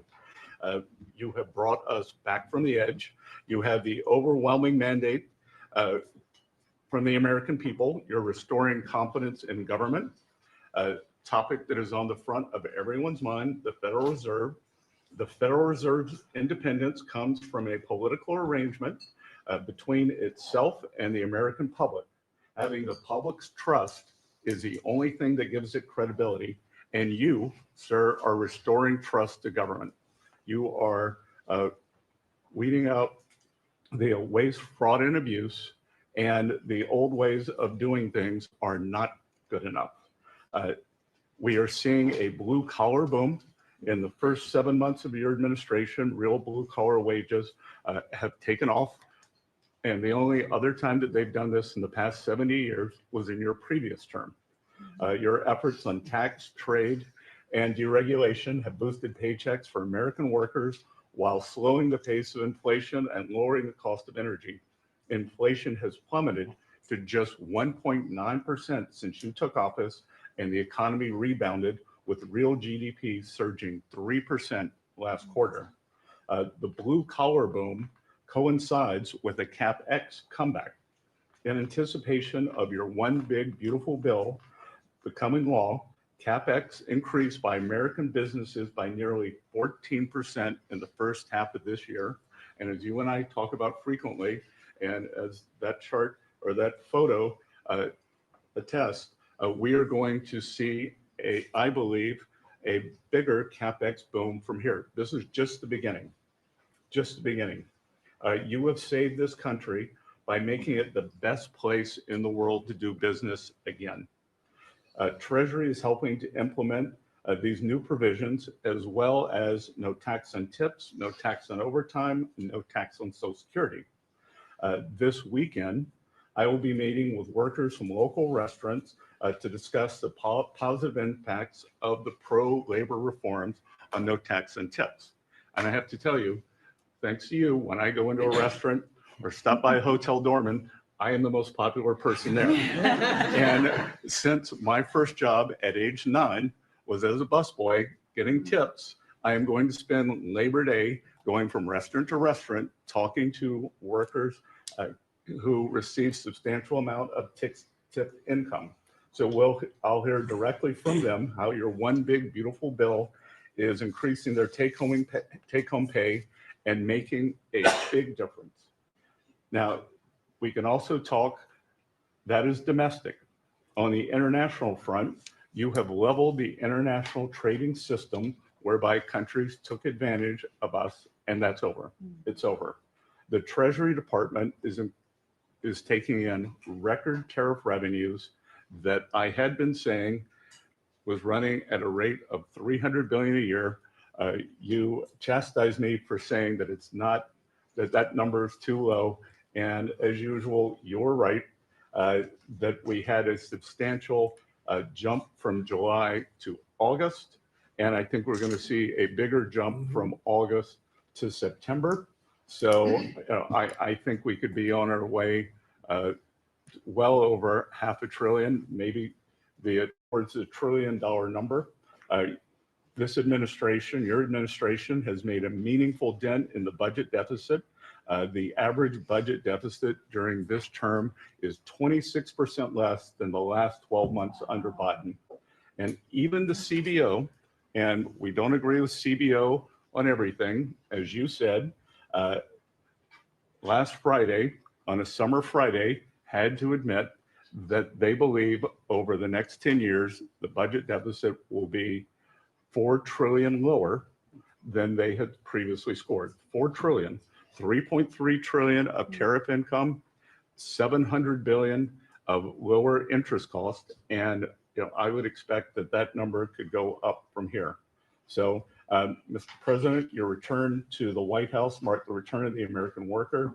Thank you for reclaiming Labor Day for the American people. You're growing the economy for everyone, especially the middle and lower income households who suffered disproportionately under the last administration. And it's an honor to do this under your leadership. Great job. You're doing great. Thank you very much, Scott. Brooke? Sir, I dropped my second son off at college last week. And I wasn't planning to say this, but just listening to everybody, I want to put a little bit of a personal touch on this work. He started his freshman year yesterday at Texas A&M, for all my SEC friends in the room. Thank you for saving college football, by the way. We're all very grateful. The country just feels different. It just feels different. There's such a optimism and a love. There's a faith movement going through, especially with our younger Americans. And for those of us with kids in college, I know we feel it. And I experienced it firsthand last week, moving him and my other older son in as well. As we move toward Labor Day, you have made a lot of dreams come true for a lot of people, but one of my longtime dreams was for the right to recapture Labor Day. And I've been talking about this for almost 20 years and writing about it, that why are we ceding the day that we are celebrating the American worker to the Democrats? Because this is our day. Perhaps of any day of the entire year, this is our day. America was founded and fought for by fishermen and farmers and workmen and et cetera. The Genesis, the first book of the Bible, talks about the righteousness of work and the art of creation. And so to be part of this effort to represent the farmers, the ranchers, the agriculture industry at this moment in time, which I do believe we're in a revolution. 1776 was the first one, 1863 or so with Abraham Lincoln was the second. This is the third with Donald Trump leading the way. And we are saving America. And the idea that we are putting the worker, the very central component of the American dream at the center of it, is the reason that it is so. So at USDA, it continues to be my greatest honor to fight for the original American worker, whom I think the farmer is and what they represent. And as we are building new systems and new structures, as we have this year going to have the best harvest on record for our row croppers and others, what this team has done and is doing to open up those markets to ensure that these farmers can continue to return prosperity to rural America. I'll finish with this. This morning, we had a working group with 6 of our cabinet members. Bobby Kennedy representing healthcare, Linda McMahon education, Lee Zeldin deregulation, Kelly Loeffler small business, Lori Chavez Trimmer labor, and Scotty Turner housing. And how you leading the way in your vision, how that will return the golden age to rural America, to the very fabric of our country. And whether it's better hospitals, better education, more opportunity, less government, better and bigger small businesses, better opportunities for our workers, and better housing, and of course the agriculture piece of that, through the big, beautiful bill, the bill, what it did, the greatest investment in rural America in history. And now the opportunity to effectuate that is, again, a game changer, a country saver, and what a joy to be able to do it under your leadership. So thank you. Really good. Thank you. Beautifully stated. Thank you very much. Scott? Yes, sir. Thank you, Mr. President. I'm so grateful to be here to celebrate Labor Day with the greatest team in America. And it is football season. So I'm happy about that. But Mr. President, I want to say thank you for, as Brooke said, reclaiming Labor Day. And you've been a tremendous champion for the American worker. I come from a hardworking family, as many people around this table do. And so thank you for helping us to change the conversation. And I believe we are changing the conversation around the kitchen table. And as everybody knows, you know, my job is to steward HUD. And we have at HUD been very intentional about changing the conversation about the dignity of work and the dignity and the honor of family formation through work, and how the younger generation, when they see their parents work, how they're incentivized to work. And that, you know, America is not a welfare state, but America was built on small business. It was built on entrepreneurship. And so as it pertains to housing, we're being very focused on that, and even some that receive HUD funding to make sure, like our Section 3, when you receive HUD funding, that you are given opportunities for the most vulnerable Americans that you serve to have work, to have opportunities to work, to have work requirements. Work requirements are not a bad word. That's a great word. Time limits is a great word to incentivize people, able-bodied, able-minded people to work. And I believe that we are, under your leadership, sir, changing that conversation in America to where working is an honorable thing. And Secretary Wright talked about revitalization. Revitalization means to bring new life. And I believe we're bringing new life to America, Mr. President, through work and through all the jobs that people are doing around this table. And with the one big beautiful bill, the most extensive tax break in American history, opportunity zones are now made permanent. And you know how passionate I am, and you are too, sir, about opportunity zones. And so this will allow us to continue to build affordable housing around our country. And Mr. Vice President, I'm coming your way. I'm coming to Columbus later this week and to see how we can continue to build affordable housing in our country with opportunity zones. And, you know, 1 million people, Mr. President, were lifted out of poverty because of opportunity zones. $90 billion of private money was invested in opportunity zones, urban, tribal, and rural. And now that they've been made permanent, we're looking for millions more to be lifted out of poverty, $100 billion to be invested, hundreds of thousands of jobs to be created, hundreds of thousands of units of housing to come online. And so, sir, I sit here very excited about the future of this country. I'm very proud to be at this table, humbled to do so. And HUD, we're on a good path. So thank you for all your support and helping us, sir. Thank you very much. And I want to give credit to Tim Scott, great senator from a place called South Carolina that we love, right? And Tim really came up with opportunity zones, and we did a good job of working with him. And together we created something that nobody speaks of very much, but it's probably the most successful thing that's ever been done of its kind. It's been amazing. So Tim Scott deserves a lot of credit for that. Thank you. So Russell, go ahead. Thank you, Mr. President. And I get the opportunity to go hand by hand with all of these people as they move their DRECs through the Office of Management and Budget. And I wanted to zoom out for a second. In the first term, you gave us a goal of 2 for 1. And then we outperformed it through your leadership. We came in at around 5.5, 6 for 1. And then as you're running for your second term, you put out a goal that when you put it out, I was thinking to myself, that's going to be a pretty ambitious goal. You said 10 for 1. Well, where we are right now, in just 1 month, in 1 year, basically 8 months, we are at 245 deregulatory initiatives planned by these agencies. That comes out to 30 for 1. So we are making incredible strides. And, you know, as you're focused on the details of each one, I mean, these aren't small things. Endangerment finding is one of the most deregulatory things we've in the history of this country. NEPA reform, incredibly deregulatory. WOTUS just came in, which is Waters of the United States. So every single one of these agencies is doing incredible work when it comes to deregulatory. And when you add that to the work being done to get us going on energy, reduce spending, we're going to lower costs for the American people. We're going to be able to have innovative jobs and get them back to work. So thank you for your leadership, Mr. President. Thank you. Great job, Russell. Appreciate it. John, central casting, I call him. He's central.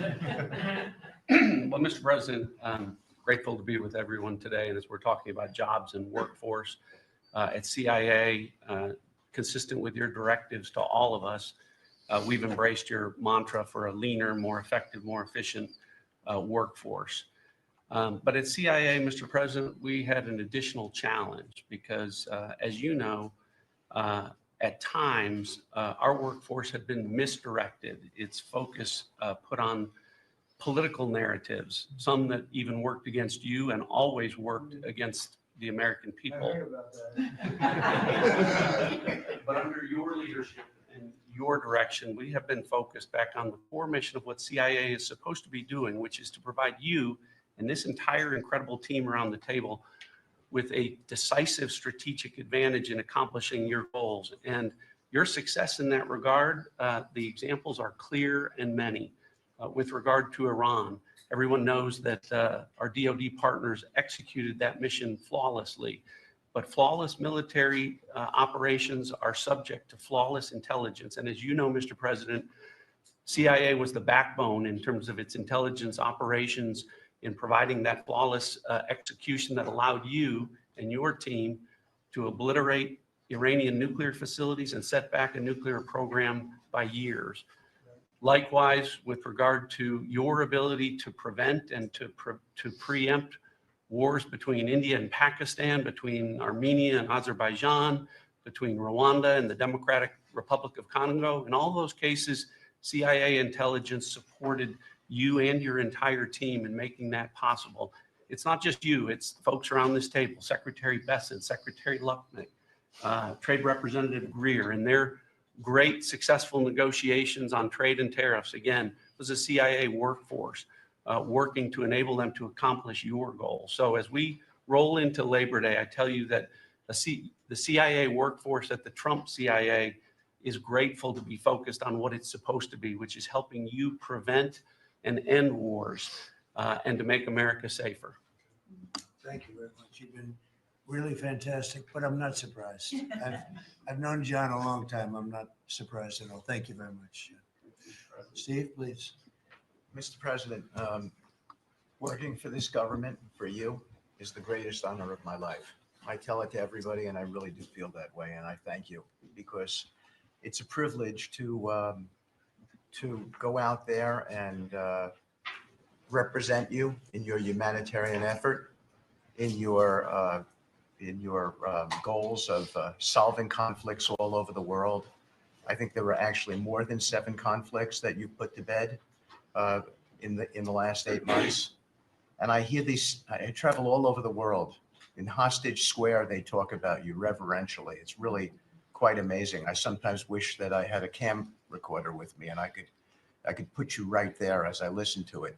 I was in Gaza, the first American diplomat. On your behalf And as we delivered food and aid pursuant to your new aid initiative, pushed forth by your great Secretary of State, Marco Rubio, who it is a privilege for me to work alongside. The people were applauding you. The signs were up. I mean, these are people who I just don't think you get the proper credit for it all. We are negotiating multiple entries into the Abraham Peace Accords because of your vision. Azerbaijan, all these different conflicts that we're out there on your behalf on, these are people who have never really seen the world change in this way. Peace through strength really, really works. Russia, Ukraine, Iran, Israel, Hamas, we're having meetings all this week on all three of those conflicts, and we hope to settle them before the end of this year. Your team is nothing short of incredible. And there's only one thing I wish for, that noble committee finally gets its act together and realizes that you are the single finest candidate since the this Nobel Award talked about to receive that reward. Beyond your success is game changing out in the world today. And I hope everybody one day wakes up and realizes that.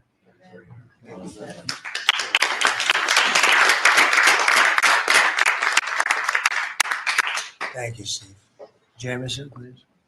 Mr. President, I like to think of Labor Day as the Trump trade policy day, because everyone around this table and everyone listening knows that one of the major reasons why American workers and organized labor voted for you is because of your trade policy and the policies you've had and advocated for 40 years or more. You have reset global trade policy in the past few months, and it shows that it's been working for American workers. When you look at President Biden, in the last quarter of 2024, median weekly earnings fell 2.1%. In the first quarter of your term, they went up 3.3%. And that's why we're doing the trade policy we're doing. It's to help the workers of the United States of America.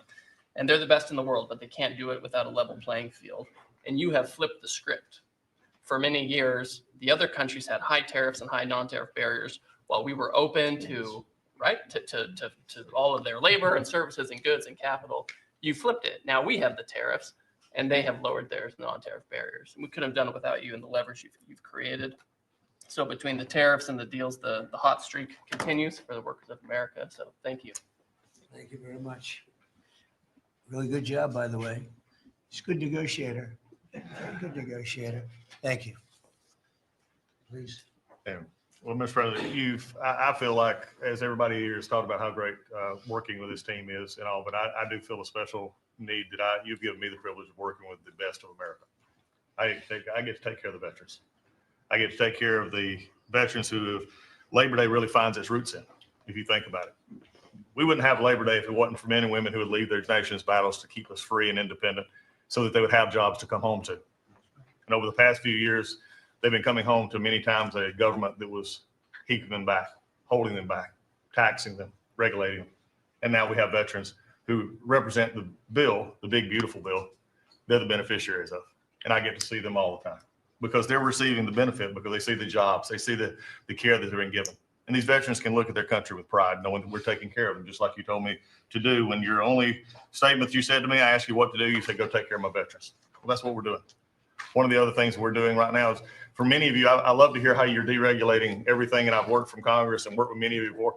I get to do the same thing with the largest bureaucratic organization in the government. We're deregulating from the inside. And it's amazing to me because we have such a powerful workforce at the VA who really want to do good, but yet they kept tripping themselves up. They kept making their own, they'd take one step forward and put a regulation in that put them 3 steps back, and it always hurt our veterans at the end. We're taking that away.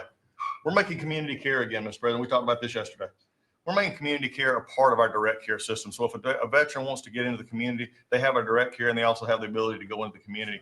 Something that the previous administration decided they wanted to keep everybody inside because they thought it was a fiefdom they were building. I'm telling you, we're not building a fiefdom at the VA. We're trying to take care of a service organization that takes care of veterans. So how do we do that? We make best medical interest where a doctor can send a veteran to the community a lot quicker without having to worry about miles and time logged and wait times. Just get them the help they need. We've actually expanded out, and it's made a difference in this regulation, and also unleashed a workforce that is now free of the collective bargaining agreements and other things that have kept them from being able to do the job of national security that they've been intended to. I'm actually giving them the benefit of the doubt to actually go be the workers that they're called to be. And that's what Labor Day is about. The VA is going to have the best workers. But just to let you know how that's working out, wait times at our hospital are going down because we're getting them into our hospitals or into community care.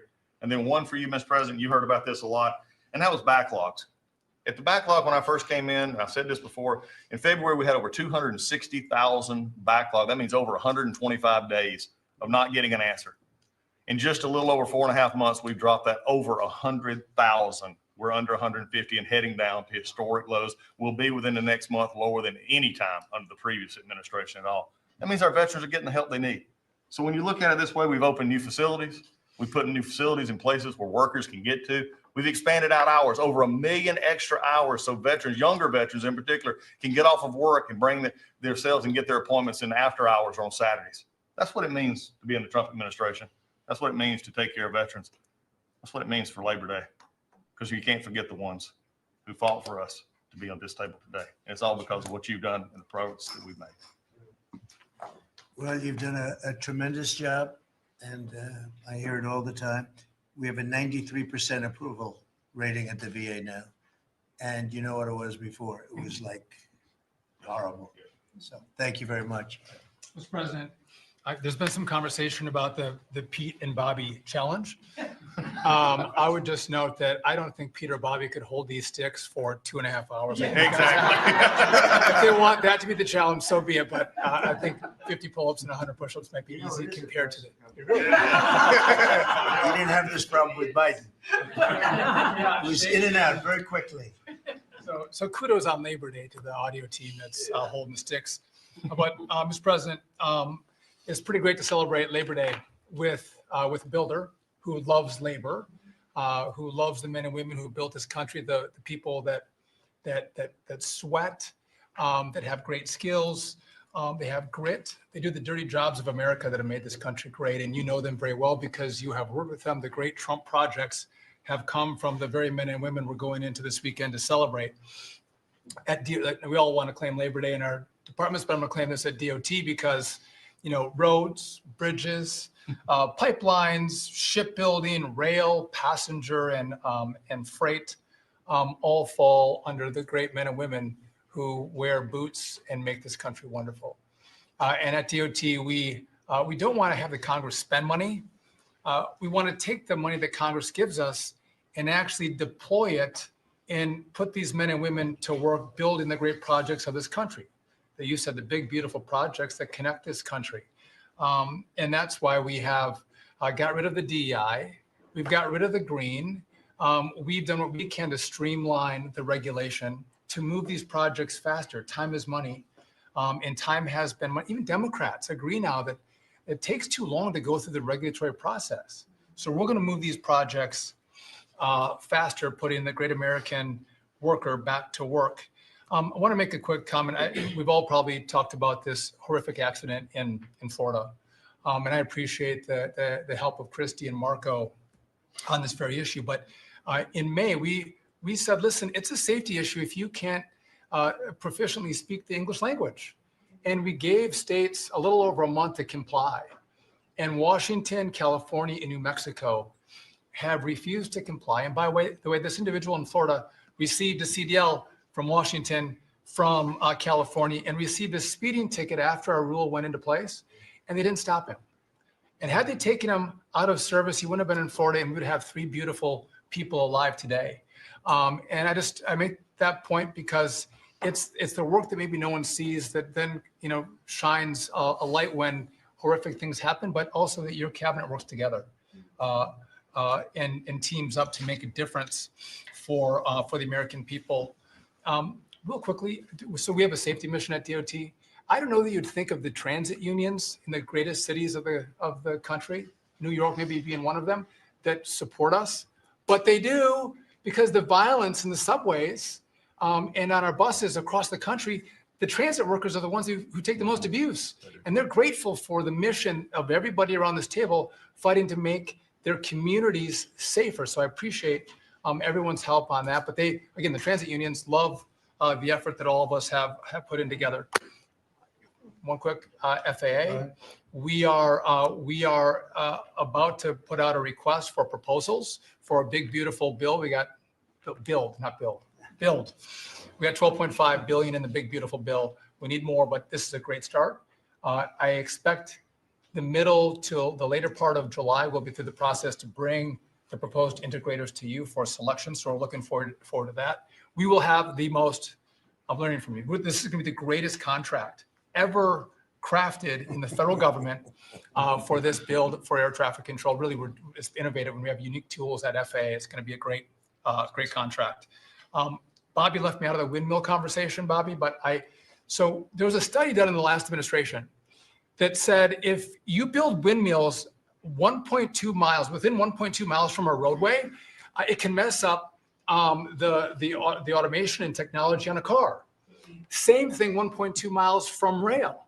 The last administration buried that report, Mr. President. And so now what we've said is, what we're going to do is say, listen, I'm sorry, it is a safety risk to build windmills this close to roads. By the way, they want to build them by roads and by rail. We're going to say no more. It is a safety risk, and we have a report to show that. And just real quick. Good idea. That's great. Good team effort. I wasn't invited to the party, but I'm still going to tell you to the party. Maybe next time, Bobby. One last thing. We have this Mars to Moon mission at NASA. No, Moon to Mars mission. Sorry about that. But sometimes people think that space doesn't matter to them. But if you look at every rocket that's launched, the machinists, the truck drivers, the electricians, the welders that build these rockets in the industry that has developed over the course of the last 10 years in space, it's truly remarkable. It's not just rich guys sending up rockets in partnership with NASA. There's a whole industry of working men and women who we celebrate this weekend that build, refurbish, design the rockets that are making America the leader in space. So thank you for your leadership, and happy to celebrate this weekend with you. Really great. And he is doing a good job at NASA too. And we are, I think we'll have some pretty exciting announcements, and you enjoy it. And fun. I said, how about temporary? He said, well, can I go a little bit longer? He loves it. He loves it. And he's doing a really good job. Thank you very much. Appreciate it. Howard, please. So making America great again is one of the key statements, and people don't always understand what you mean. So we always talk about 1870 to 1913, but in the mid-1980s, America owned more of the rest of the world than they owned of us. We owned $140 billion of the rest of the world net of what they owned of us.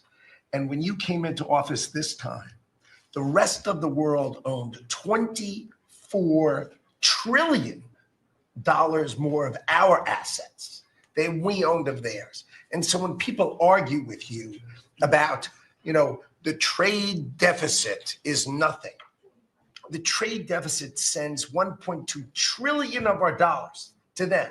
And what do they do with it? They buy the great America. Because when we learned in college, what we learned was that if you keep printing these dollars, they're supposed to devalue. But the problem is we're too smart. We invented the light bulb, the transistor, the GPU. So they keep buying us. And the only president ever to understand that, you understood it in the 80s and the 90s. And I used to, see you on TV and you'd say, God, what are these people doing? And finally, we've changed it. So let's go over what we've changed. So Japan and Korea, they're never going to open their markets to us. So we've negotiated $900 billion that they're giving you to invest in national and economic security in America. The European Union, the second largest economy, $20 trillion. And all the experts said you'd never get a deal done with them. And watching you in Scotland was my favorite thing, right? 15%, they'll pay us 15%, and we will pay zero. So we can export to their $20 trillion economy, and they can pay to come to the great American consumer, right? So a couple of other things. 4 days before you took office, the Commerce Department, which had the CHIPS money, they set up this thing called NatCast, which was a make-believe not-for-profit. And they signed contracts to wire them $7.4 billion. This was just nonsense. So we stopped the payment. We've got the money. It's an illegal thing to try to set up a department that's not the Department of Commerce, that kind of acts like the Department of Commerce. And what was it filled with? All these people who work for the Biden administration. I mean, it's exact corruption that you talk about. $7.4 billion now clawed back. Last week was the most fun. In 1 week, Intel came in, right? The Biden administration had given $11 billion to Intel, given it to them, done. Corporate just gift. And you turn that into really, it was like less than 5 minutes of conversation. And Intel agreed to give us 10% of their company, which of course was worth $11 billion. So it's not socialism. This is capitalism. If you give someone $11 billion, who's just building in America, they're not doing something special. They're building in America. And their CEO told the president he didn't need the grant. And you said, well, then why don't we get something for it? So it's amazing. You're going to watch semiconductors come home, right? We don't produce semiconductors. We've got 165 billion for TSMC, but you're going to watch the whole ecosystem come home because Donald Trump is the only president who understands the magnet to make them come home is one word, which used to be a favorite word. Now it's dropped to number 4, which is tariffs, right? Tariffs are going to bring semiconductors home. They are going to empower Bobby to execute MFN. Tariffs are going to be one of those tools that he's going to use to do that. We're going to do it for furniture. We're getting autos. We got steel, aluminum. I mean, it has been a blast, a blast. So 2 more things. The Department of Commerce is going to start issuing its statistics on the blockchain because you are the crypto president, and we are going to put out GDP on the blockchain so people can use the blockchain for data distribution, and then we're going to make that available to the entire government so all of you can do it. We're just ironing out all the details so we can do it. Patents. We have given tens, if not hundreds of billions of dollars to universities for them to do research, and they invent things. And you know who owns those patents? The universities. So we are going to make a deal with them all, which is if we give them the money, don't you think it's fair that the United States of America and the taxpayers who funded it get a piece of that, right? So we wrote a letter to Harvard. So Linda and I working together. I mean, it's so much fun to work with everybody here. I mean, we just have a blast, because Linda's hitting Harvard and she says, what can we do?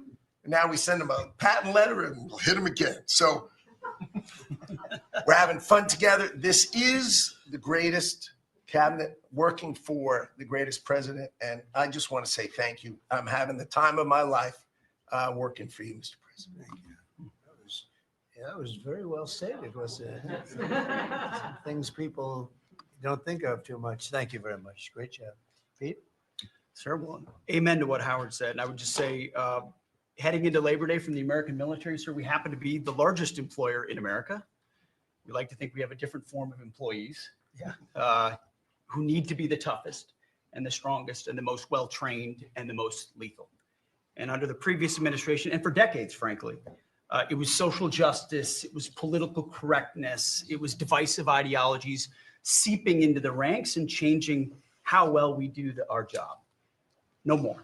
Now it is only merit-based, gender-neutral, colorblind, the best of the best from the top to the bottom. That's our expectation. And sir, you've enabled that. So from the troops directly, which they ask me to say all the time, thank you for your leadership, for your boldness, for your clarity, for common sense, for providing a shield for the rest of us to put America first and to apply peace through strength. We're in the strength business. That's our job, is to stand behind everybody here and alongside John in everything they do to keep the country safe. And the world is noticing. And I wish everybody could. There were 2 meetings yesterday that I think tell the story. One was because today happens to be the 4-year anniversary of what happened in Abbey Gate in Afghanistan. And Mr. President, you had the families in who you've met with multiple times, who when the cameras were on and not on acknowledged, sir, you were the only one that gave them a proper greeting, that recognized what they gave their sons and daughters in the debacle that was the withdrawal in Afghanistan, that we will bring accountability for the Defense Department through our investigation. That's good. But at the same time, the world sadly took notice, whether it was Israel, whether it was Ukraine. Those wars never would have started if you were president. Instead, they looked at the foolishness of Joe Biden. Under your military, your Pentagon, we are restoring deterrence, whether it's Midnight Hammer and those beautiful B-2s, 37 hours straight, whether it's counter-drug operations in our own hemisphere, whether it's the border, working with Christie and the national security team, whether it's LA, whether it's Washington, D.C., you name it, whether it's Europe. Our allies paying 5%. Now our allies in the Indo-Pacific stepping up to do the same. That's a recognition that American leadership is here. And then in the second meeting, we were talking about what we're doing in D.C. and Pam's taking the lead. I have to say, just pause for a second. When I look around this table, yes, there's a national security team of Steve Witkoff and John and Scott and Howard and the vice president and Susie and Christy and Tulsi, but to every person here, we work together on a daily basis. And if you call me and I call you, if the answer is yes, how do we do it together? I think that's exceptional. It's what the American people deserve, and you've demanded that, sir. So I very much appreciate it. In that meeting on DC, I started my sentence by saying, the Department of Defense, to which you said, that just doesn't sound right. So maybe next time we're here, my card will read Department of War. We'll see. But it's not, here's the thing, here's what people miss. It's not just about words. It's about the warrior ethos. It's about what the department is supposed to do. George Washington started the Department of War because he wanted us to win our wars. Our founders didn't want endless foreign entanglements. They didn't want endless contingencies and deployments. They wanted an empowered military that was, the handcuffs were taken off to fight to win and then bring those troops home. So my platoon in Guantanamo Bay, our motto was, those who long for peace must declare for war. We must prepare for war. We don't want war. We don't seek it. You are the peace president, sir. Because we are strong, our enemies know what we will do. And so whether it's Secretary of War or Secretary of Defense, that warrior ethos is changing. We're going back to basics. Our drill instructors can be drill instructors again, sir. So from the minute of the tactical of standards to the strategic of B-2 bombers, we're focused on what matters. Had a meeting yesterday on Golden Dome for America, which is on track to deliver strategically for the American people. Munitions and the Deputy Secretary making sure our stockpiles are overflowing.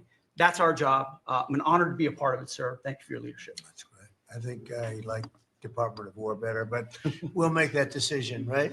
But you've been great. Thank you very much, sir. So Marco, go ahead. Well, Mr. President, first of all, everyone's made this comment already and needs to be echoed again. You were elected as the president of Working Americans, and that's why this Labor Day is so meaningful. For me personally, this is the most meaningful Labor Day of my life as someone with 4 jobs. And so,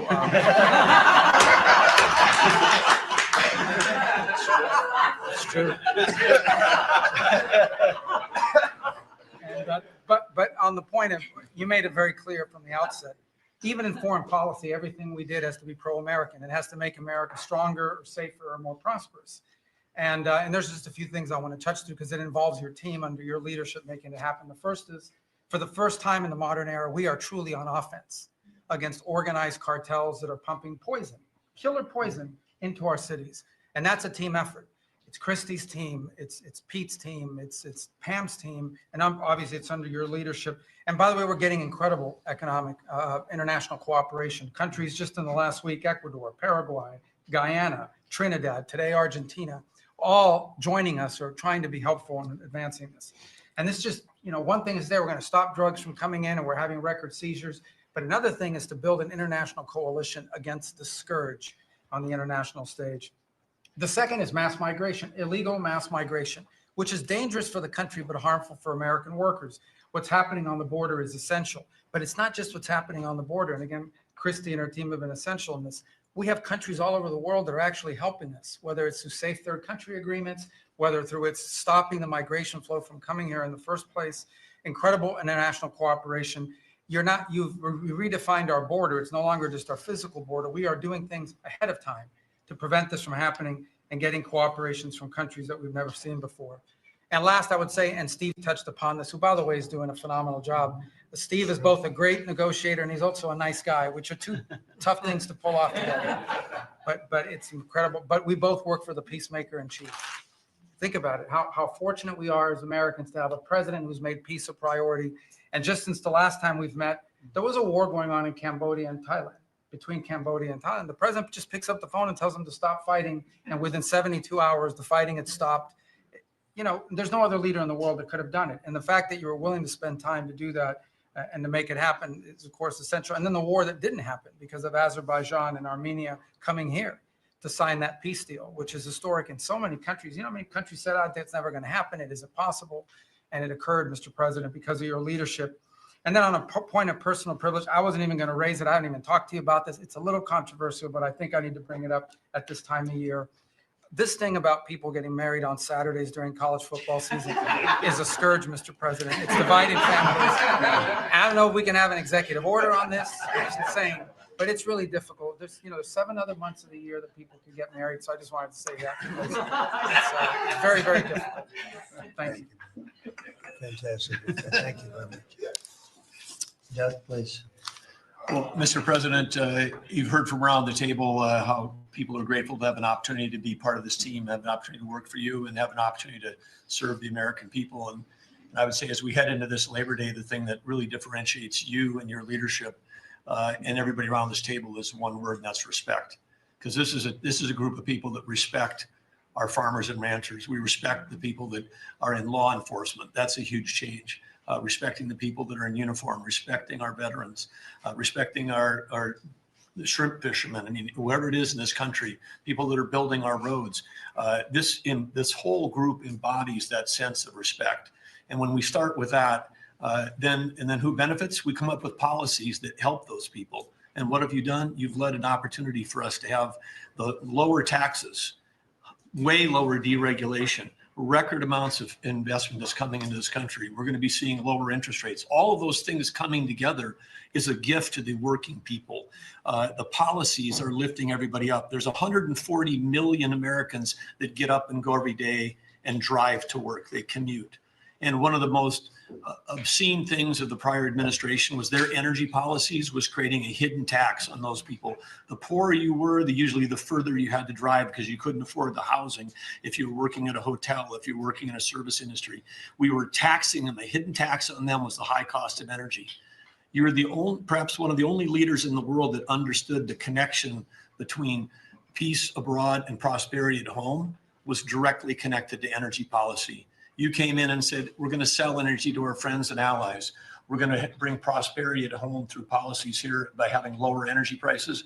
And we're going to stop funding wars abroad with energy policies that help their adversaries and hurt us. You said we're going to sell energy to our friends and allies. And with the work that Jameson and Howard and Scott and everyone has done on these trade deals, we're going to have an opportunity to have a renaissance in American energy, selling energy to the world, which is going to help bring peace abroad. But the real key thing in closing, I want to say is 2 things. One has to do with the U.S. Park Police. That's the group here in Washington, D.C. They're the oldest uniform law enforcement group in the nation.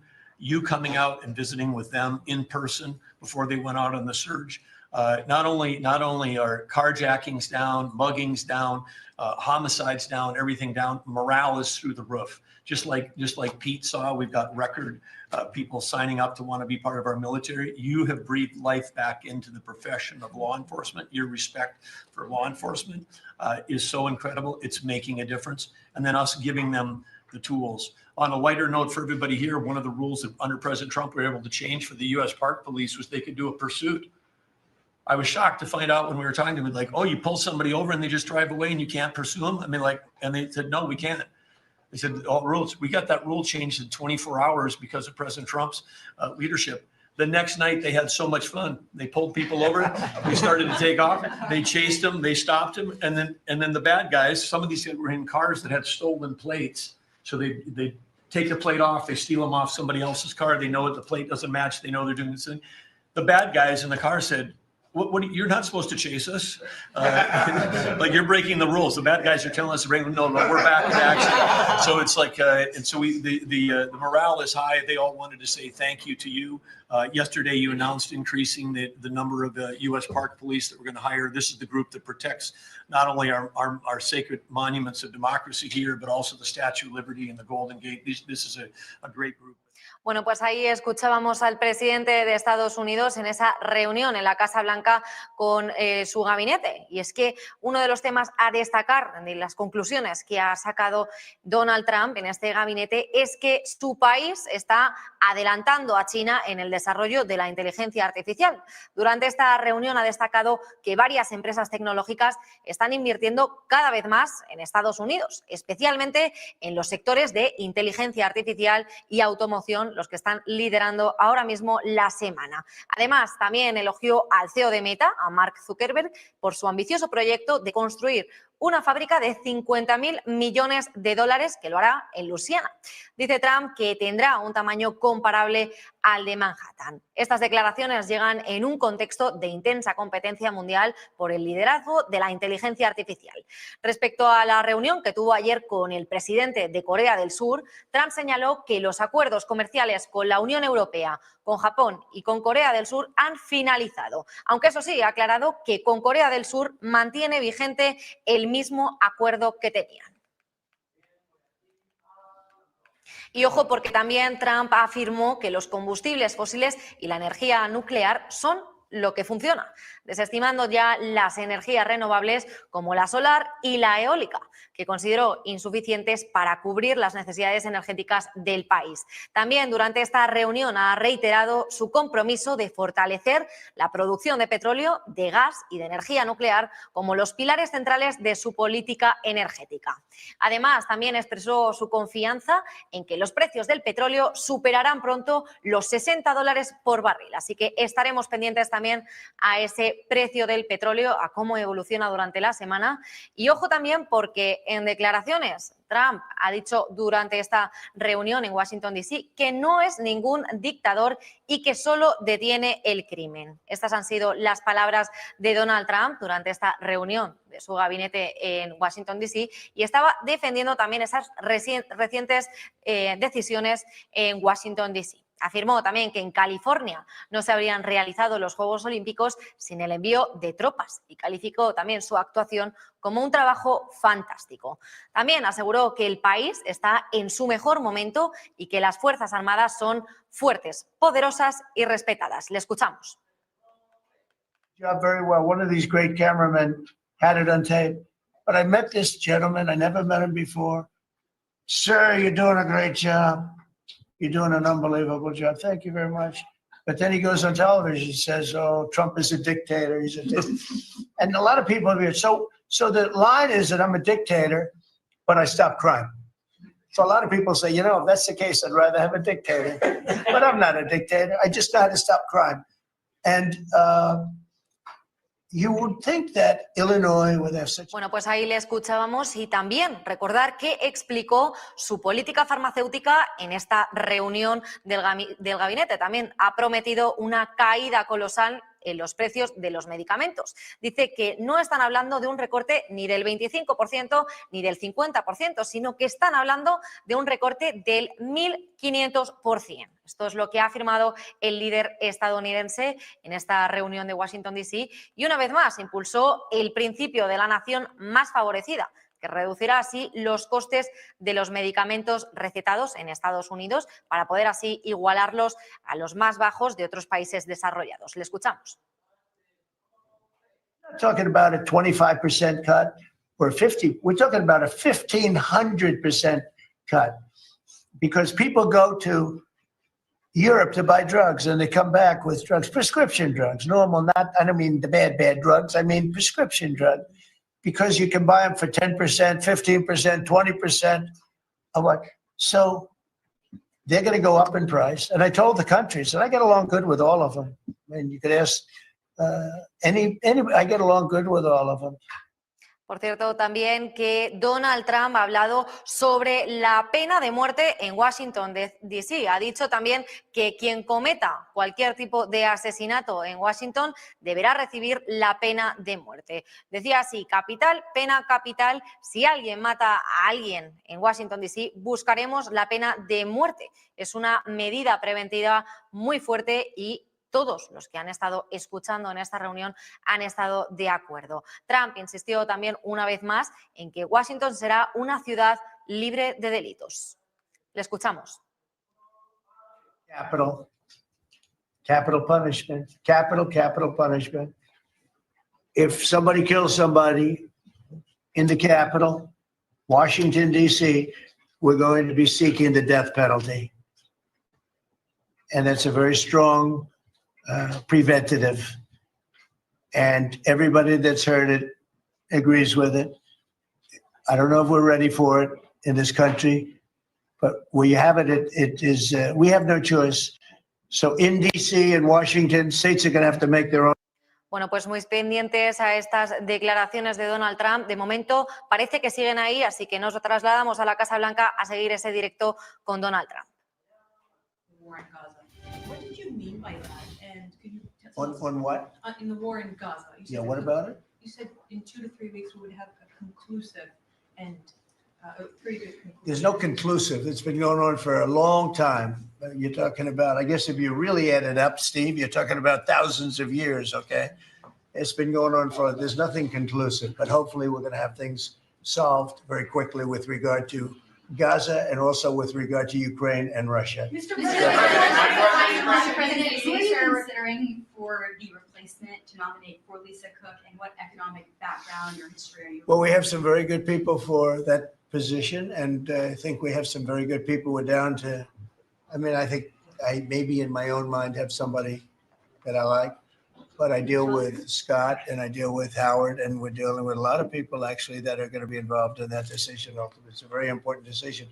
As we see, I mean, I got a bad recommendation when I went with Jerome Too Late. You know, it's just, he's too late. His nickname is Too Late, costing us a lot of money, hurting the housing. I mean, our housing industry is good, but it could be phenomenal. Most of this country, in terms economic terms, has been phenomenal. We've never seen anything like it. Because of him and his high interest rates, the housing is less than it could be. We're going to get that straightened out very quickly. He gets out very quickly. Fortunately, he's been the wrong guy. Not a bad person, I don't think, but you know, I do think he has motives, by the way. But I don't consider him. I've dealt with worse, but he hasn't done the job. The recommendation from a certain person was not a great recommendation. That person vouched for him, but we're doing a very careful study. We'll see what happens. Look, we just put a very good man in one position. We might switch him to the other. It's a longer term and pick somebody else, but we're very happy with the person we have in there. And we'll have a majority very shortly. So that'll be great. Once we have a majority, housing is going to swing and it's going to be great. People are paying too high an interest rate. That's the only problem with housing. We have to get the rates down a little bit. And when we do, it's going to be a tremendous difference. The country is doing so well. It sort of blows through the fact that we have a man who's too late and not doing a very good job. Please, in blue. Mr. President, regarding crime in DC, something that might help, especially ladies, is being able to carry. I know you've talked about reciprocal carry. Would you like for that to apply here in Washington, D.C.? When you say carry, I assume you're talking about carry what we're talking Concealed about, or, right? yeah. In other words, carry a gun. Is that right? Would you like to carry a gun? I would like to, yes, sir. You'd feel a hell of a lot better, right? I absolutely would. I agree with you 100%, okay? Okay, great. But I'll tell you, within another couple of weeks, it's hard to believe what's been accomplished in 12 days, but within another couple of weeks, you won't have to carry. You're not going to have to carry. You're going to be safe. People are safe now. The turn has gone fast. I knew it was going to go fast, but this turn has gone really fast. And within a month or two, this is going to be one of the safest places in the country. I have no doubt about it. And we'll do an extension. We'll work with Congress, or I could declare an emergency, but I don't think that's going to be necessary. We'll work with Congress. We're going to be working with Congress. I spoke with our great speaker, and I will be speaking to John Thune, and we're getting tremendous support from Congress, especially maybe here. Everybody wants to see our capital be great. Could say be great again. You know, it's such a beautiful place, but if you have crime, nothing looks beautiful. So, but you won't need to carry a gun, but if you do. Well, I would like to It's gonna be have the your choice. option, just in case. Well, a lot of Sir, people feel that. Also in other blue cities, you've got Karen Bass in Los Angeles, Brandon Johnson in Chicago. It seems to be very popular here, the fact that people can walk around, go to restaurants, shop, not Yeah. have to worry about their safety. If blue city mayors oppose those efforts in their cities, do you anticipate that Democrat voters are going to take it out on them at the I think so. I think that crime is going to be a big thing. And we are the party, the Republicans are the party that wants to stop crime. We're against crime. The Democrats like crime. I don't know why. I mean, we talk about common sense. I think I got elected on talking about common sense, the border. We have to have a wall. We don't want transgender for everybody. We don't, as I said before, we don't want to have men playing in women's sports. I mean, you see the difference, weightlifting. Take a look at weightlifting. Take a look at long distance running, where a runner came in 5 hours and 14 minutes ahead of another runner, both champions, one male, one. It's not fair. It's demeaning to women. It's so bad. But they have another one, and I think this is the beauty of them all: crime. They're against crime prevention. You can't do that. You can't do that. And I think to myself, I say, is there some game? You know, they're smart people. Is there anybody that could cheat like that in elections is smart, okay? And there's never been in history anybody that could cheat like that. They're smart. They're brilliant in many ways. I say, is there some trick to this? When they say, Trump is in Washington, D.C., stopping crime. He's a dictator. And people are being mugged like your brilliant associate here. I don't know how you're alive. I mean, based on that story, you got very lucky. He didn't just go, all he had to do is this, right? And, you know, it's pretty amazing. So we have something. I think we have two things. I think what Bobby was talking about with respect to drug prices is unbeatable. Nobody else could have done it but us. And I think that crime will be the big subject of the midterms and will be the big subject of the next election. Think of it. They are, instead of saying Trump's right about crime, it's really bad in Chicago. You have a guy in Illinois, the governor of Illinois, saying that crime has been much better in Chicago recently, and Trump is a dictator. And most people say, if you call him a dictator, if he stops crime, he can be whatever he wants. I'm not a dictator, by the way, but he can be whatever he wants. I think it's going to be a big subject for the midterms, and I think the Republicans are going to do really well. They called it a trap. This Democrat consultant, they said, he's put him in a trap again, because these are all traps, 80-20, but they're not 80-20. They're almost 100-0, all these issues. But I would say that crime is stronger than men playing in women's sports. I think it's stronger than transgender for everybody. It's transgender for everybody, according to them. It's stronger. Of course, this is the cause of it, open borders. Open borders gave us a lot of this crime. So, so they're sort of on an equal footing, I guess. But crime is going to be a very big subject. And you know what he should do if he was smart? Illinois or New York, if they want, or Gavin Newsom, they should call me and they should say, we've got a problem. We could solve with this team, different players, but work the same way, because you'd leave them here. You don't want to take them out and let it go to hell. Everybody's so happy in Washington. I bet you walked over here today and you had no fear. Nobody has any fear anymore. The last 12 days. But it would be so smart.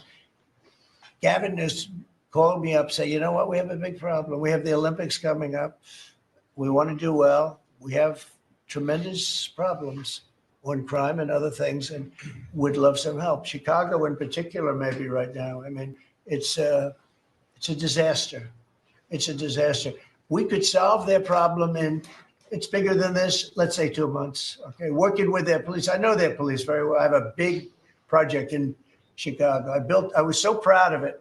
It's the best site in Chicago. I got it. Nobody else got it. I was happy as hell. That was when I was a real estate guy, and I got it. The Sun Times site, they call it. And I built the building. It's a great building. And I'm so embarrassed when I see the kind of crime stats coming out there. So embarrassed. And if I were a governor, a Democrat governor, or mayor, or anybody having to do, I'd call up President Trump. I'd say, President Trump, we need your help. We saw what you've done in DC in a period of 12 days. This is 12 days. We haven't even started. This is going to be so safe. It's going to be the safest place on earth. And we'll do the same thing in Chicago. But I'd like to be asked, as opposed to just going in and doing it. Because, you know, when you go in and do it, then they start screaming, oh, he shouldn't be here. We don't need him. We're doing so well. And then the better we do, they take credit for it. So it's really pretty unfair. Mr. President, Yes, on go ahead. crime, for a lot of victims like myself, a big concern is long-term sustainability. Can you share with the American public about your plan in ensuring that DC is safe in the long term? Longer term, yeah.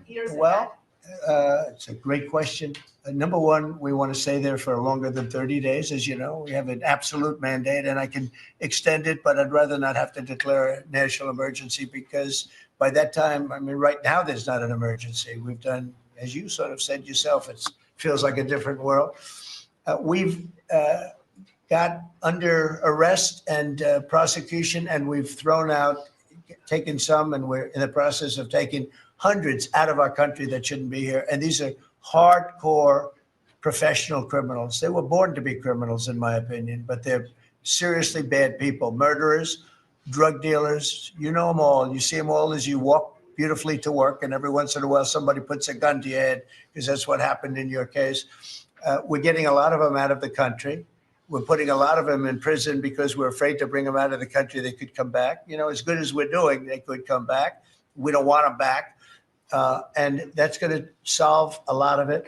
We also think there should be a presence here for long enough. We should also work with our police department, because you have very good police here. Very good. We're working very well with them, by the way.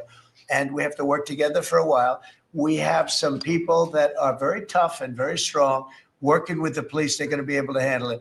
And you know what? If it gets a little bit bad, a little bit, just a little bit, I'll bring them back in and we'll straighten it out. We'll make it perfect. You're going to be so safe in the city. And you're going to have the city beautified. We're going to be giving out, we're working with Clark, as you know, construction. They're the biggest. They're working with me also. We're building a beautiful ballroom for the White House. They've been after it for 150 years, employs a lot of people. It's going to be as beautiful a ballroom as has ever been built.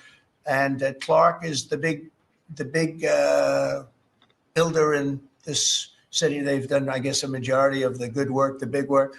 And we're working with them on the beautification, the fixing up of the roads, the fixing up of the medians, between the roads, so cars don't wrap into each other. They wrap into I have one piece sitting on the ground for weeks. This was a year ago when I had to come in, unfortunately, for fake court cases.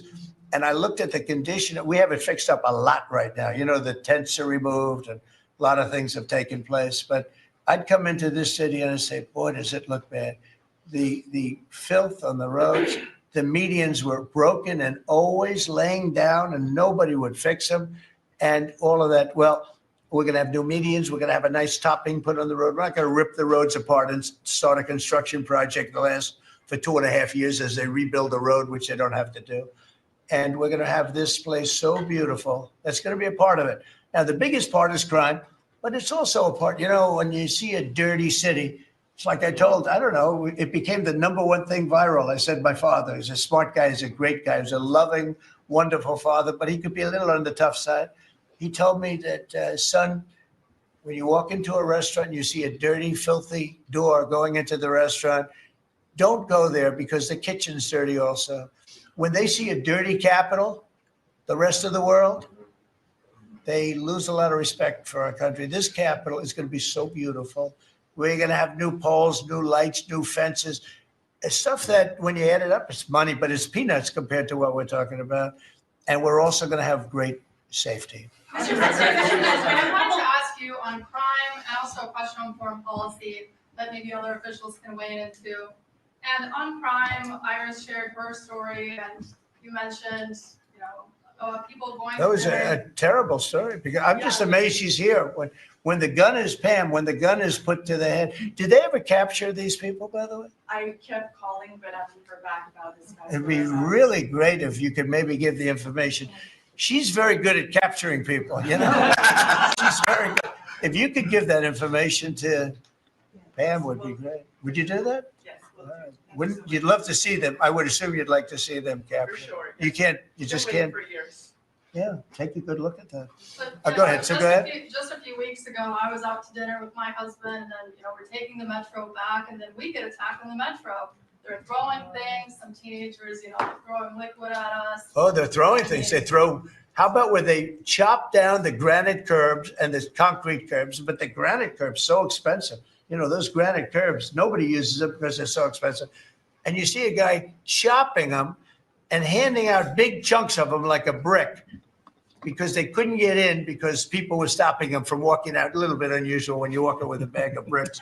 Generally speaking, Sean, that's not a good sign. Right? It's not a good sign. But they now come in with hammers. They can disguise a hammer, and they start pounding the concrete and the granite, and they hand out chunks. And those people take those chunks and start throwing them at cops, or they stand on the top of bridges and they drop them down into the windshield of your car, and you get killed running into a light pole. It's those days are over. I wanted to ask you, Governor Hochul, Kathy Hochul said that she spoke to you on the phone, and you said you might send National Guard troops to New York. You mentioned that. So will you? I'd love to do it if she'd like. I get along with Kathy. If she'd like to do that, I would do it. See, look, New York has difficulty, like other, and I don't want to make this bite. I want to make this like friendly, but the places we're talking about happen to be virtually all Democrat run. Now, take a look at your 25 places that are most troubled. Everyone, except maybe one, and it's way back in number 24 or 25, but essentially 25 out of 25 are run by Democrats, and cashless bail was a disaster. When they did that, and I believe it was instituted first in New York, but when they did cashless bail, that was a tragedy for this, because that's when it really started. It really started getting bad. When somebody kills somebody, you don't say you can come out, you don't have to put up anything. You put that person in jail, and you find out whether or not it's true, but you don't give cashless bail with a promise to come back in a couple of months. We'll start talking to you, because they go out and they kill other people, and you can't do that. The cashless bail has been, it's just a woke thing. It's got to stop. You see that, Christy, better than anybody. It's got to stop. It causes unbelievable, and we're doing that. We're stopping it in D.C. I would love to have the governor of Illinois call me and say, look, we have a problem in Chicago. We will stop that problem in Chicago in 2 months, maybe less, 2 months. We'll stop it. These are tough cookies we have working for us. These are tough cookies. These are not politically correct soldiers. That I won't go into definitions of what that means, but these are not politically correct soldiers. These are rough guys. I watched it last night. I see it. I saw them the other day when we went down and we spent some time together with them. These are tough cookies. These are not people that you're going to laugh at and spit in their face, and they're not going to do anything about it. And these people, they're afraid. These gang members, who are bad people too. These are bad. These are just bad people. Ours are bad, but they're bad in a good sense, right? You don't understand that, Scott. And we can solve Chicago in 2 months. Now, then, as per your statement before, we have to keep it going, and we'll be able to keep it going. The first thing you have to do is get it down. We are very close to being at that position in D.C., and within a month, we will be, within a month from when we started, which is quicker than I thought. You're going to feel very, very safe. I think you feel very safe right now. But I would love it to have these governors, mayors call me and say, we'd like to invite you into our community because we have a problem and you can handle the problem and we can't. One other thing, sanctuary cities, they should be terminated. They're sanctuary for criminals. They're safety and security for criminals. They are very, very bad. And all of these places have big sanctuary cities, and all they're doing is protecting criminals. Okay. You have spoken out very strongly for a long time about what you see as the weaponization of government. Yeah. Is your administration weaponizing No. government by digging into the mortgage records of officials you don't like? No, they're public. I mean, you can find out those records. You can go check out the records yourself. And you should be doing that job, actually. You wouldn't do that because that's not the kind of reporter you are. But you should be doing that job. I shouldn't have to be doing it. If you did your job properly, we wouldn't have problems like Lisa Cook. Go ahead. You were going to say something? So would you be Go. trying to fire Blue? Lisa Cook if she had voted to lower interest rates? On national Please. security. I think we have to have lower interest rates. Yes.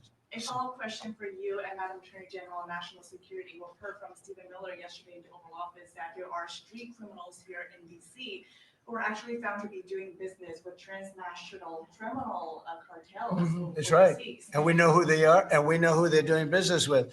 And we're arresting the people, very strongly arresting, and we're keeping them there because, you know, your laws here make it very difficult. And one of the other laws we're trying to get done, because you have 14-year-old kids that are just as tough as a 25-year-old kid, just as dangerous, and they carry the same gun.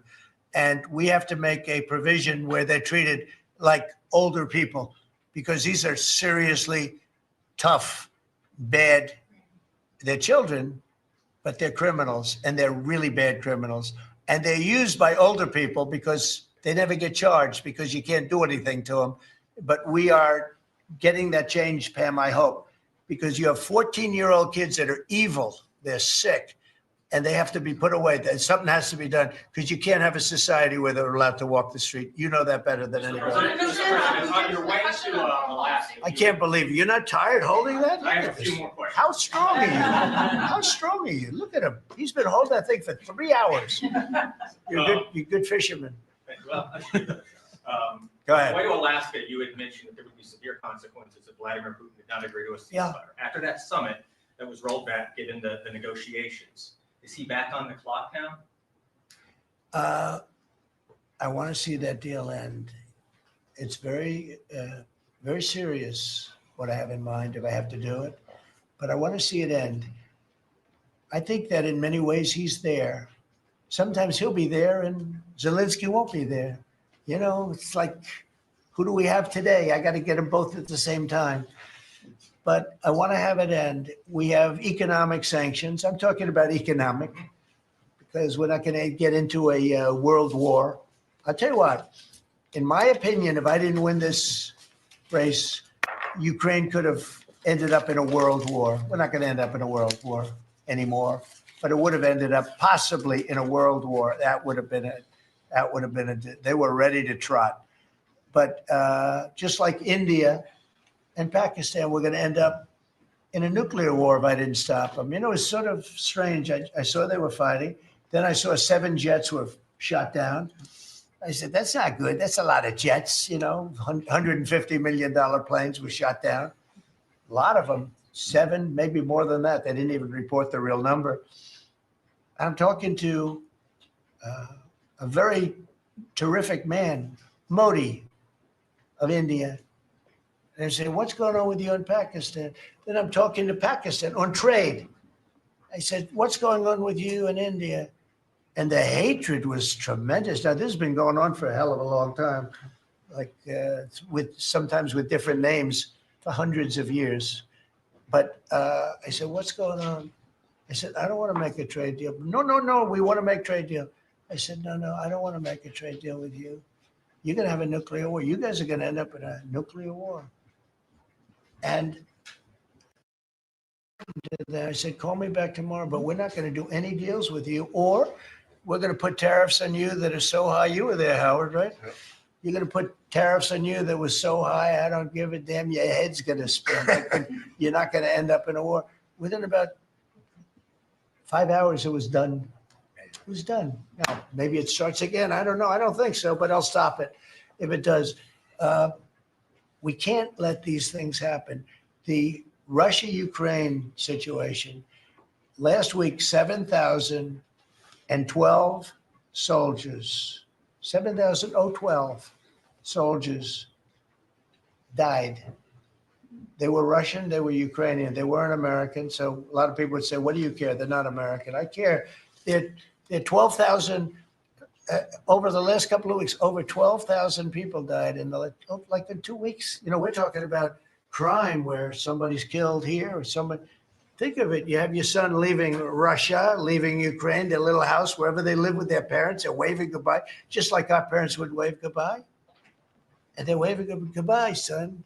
And then a week later, his head's blown off in a stupid war by a drone, a whole new form of military problem. So, no, I'd like it to stop. I want to get it to stop.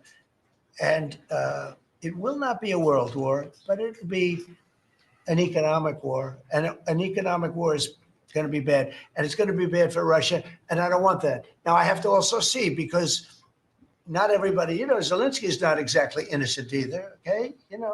It takes two people to tango. And I say it all the time. You got to get them together. I get along with Zelensky now, but we have a much different relationship because now we're not paying any money to Ukraine. Stop that. We're paying money to ourselves. What's happening is NATO is buying all of the equipment and paying in full. But even with that, forget about that. I want to get it stopped because it's a lot of lives that are being lost. Every week it's 7,000, 5,000, 6,000. I get the reports and I see battlefields. I'd rather not see them.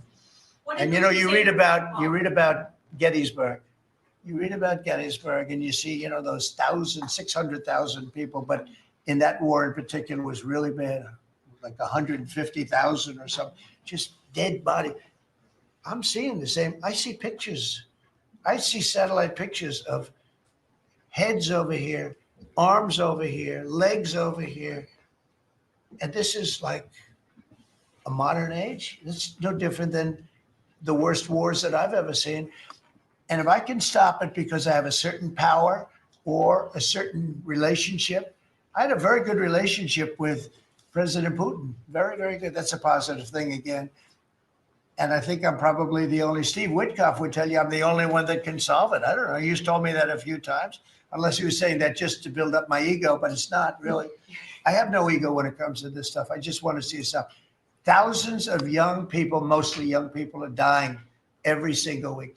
If I can save that by doing sanctions or by just being me, or by using a very strong tariff system, that's very costly to Russia or Ukraine or whoever we have, but I stopped 7 wars and 3 of those wars were going on for more than 30 years. If you look at Congo, if you look at, just look at any of them, almost all of them were going on for an extended period of time.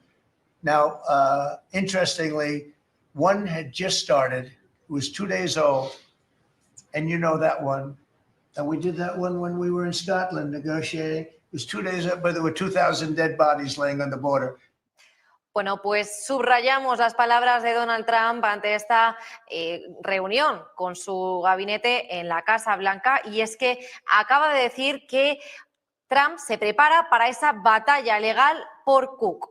Está preparada para esa batalla legal después de que el abogado de la gobernadora de la Reserva Federal, de Lisa Cook, revelara ya que puede que se presente una demanda por el intento de que Trump ha intentado despedirla ilegalmente y, bueno, parece que ha cometido ya una infracción y que no puede cometerla. Sobre todo porque está a cargo, si lo piensan, de las hipotecas. Las palabras de Trump dice que necesitan a gente que sea completamente transparente y no parece que ella lo fuera. Por eso quiere él su dimisión inmediata. Además, el presidente estadounidense también ha declarado que ya tiene en mente a alguien para reemplazar el puesto de Cook. También ha reiterado su llamado a bajar esos tipos de interés de la Reserva Federal y ha confirmado también que una vez se reduzcan será un cambio drástico para la economía del país. Trump también ha señalado que su candidato para la Junta de la Reserva Federal podría ser Stephen Miran, que estaría puesto a ser transferido a otro puesto incluso más a largo plazo. También ha añadido que pronto tendremos una mayoría. Volvemos a ese directo de Donald Trump en la Casa Blanca y seguiremos dando las noticias de última hora. Everyone said, I bought a stake in Intel. No, I got it for free. I said I was with is that correct statement? Howard was there. Absolutely correct. Scott knew all about it. They came in, a man was charged with something by a very good person. Senator Cotton made some statements about the gentleman that was running Intel. when he came in and I said some rough things about him, I said, I'm not happy with it. And they called and he was very devastated at what I said. I said he should immediately resign. And he came to see me and I was very impressed by him actually. And he made a mistake or factors happened where something like this could have taken place. In the meantime, his board was staying by him. And I said to him, and took about, I would say, less than 45 seconds. I said, you know what you should do if you're smart? Give the United States of America 10% of your company. And he looked at me and he said, I'll do that. I said, I just made $11 billion for the United States. And we made the deal. I didn't pay, we didn't write a check. Now, I guess Biden, with his stupid CHIPS Act, handed money to all these people that didn't need any money. It didn't do anything. You know, they're giving billions of dollars to everybody. They all have so much money and they have more money. But there's no commitment that you had to build. They just took all this money. It's the stupidest thing I've ever seen. See, with tariffs, they have to come in because if they don't come in, they can't sell into our country. So it's power, and you don't have to give up any money. But I said to him very simply, I'm glad we're straightening this out because everyone thinks I bought in. No, I said, it would be great. We'd be a great partner for you. And I want to see Intel do well. You know, Intel was a great company and it can be a great company again. But I said, I think it would be good if we own 10% of your company. He said, I'll make that deal.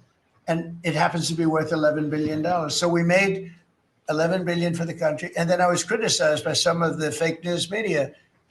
That's not the American way. Actually, it is the American way. Now, if I can help other countries or do those deals with them, I would do that. I think it's great. It's good. Builds up our balance sheet. Let me tell you, our country is becoming very rich again. You don't see it. When the CBO came out on Friday and said, we just found $4 trillion. And that goes to reduce our deficit, $4 trillion. And it was from the tariffs. Our country is becoming very, very rich again. I hope you get used to it. You know, you're gonna have to get used to it. In addition to reducing the deficit, any update on your previous talking about potentially giving Americans a tariff rebate check? Well, we have a lot of money coming in, rebate check for the Americans, and it's coming in at tremendous numbers. Don't forget, I would say, Scott, we probably are talking about right now 50%, maybe even less than that. With all the money you're hearing is coming in, you're talking about, a lot of it hasn't kicked in yet. And when it really kicks in is in 2 years when these plants are built and opened and the money starts pouring in, right? But there's a concept of making you could call it a dividend, as we would say, making a dividend to the people in this country who have had to suffer through stupid leadership. And they paid a lot of taxes and they got nothing for it, or they got attacked like you were, for it. No, there's a possibility. Primarily, we want to pay down debt, but there's a possibility that we take a piece of it and make a dividend to the people. Mr. President, I have a question for Steve Witkoff, if I may. Yeah. This past weekend, Sergei Lavrov was saying that Putin will not sign a peace deal with Zelensky because Russia views him as illegitimate. Just wondering if the Russians have been relaying this to your team, if they view Zelensky, as a leader worth signing a peace deal with, if they will. Doesn't matter what they say. Steve can answer, but I can answer too. Doesn't matter what they say. Everybody's posturing. It's all bullshit, okay? Everybody's posturing. Steve, do you have a different answer? I agree with you, sir. In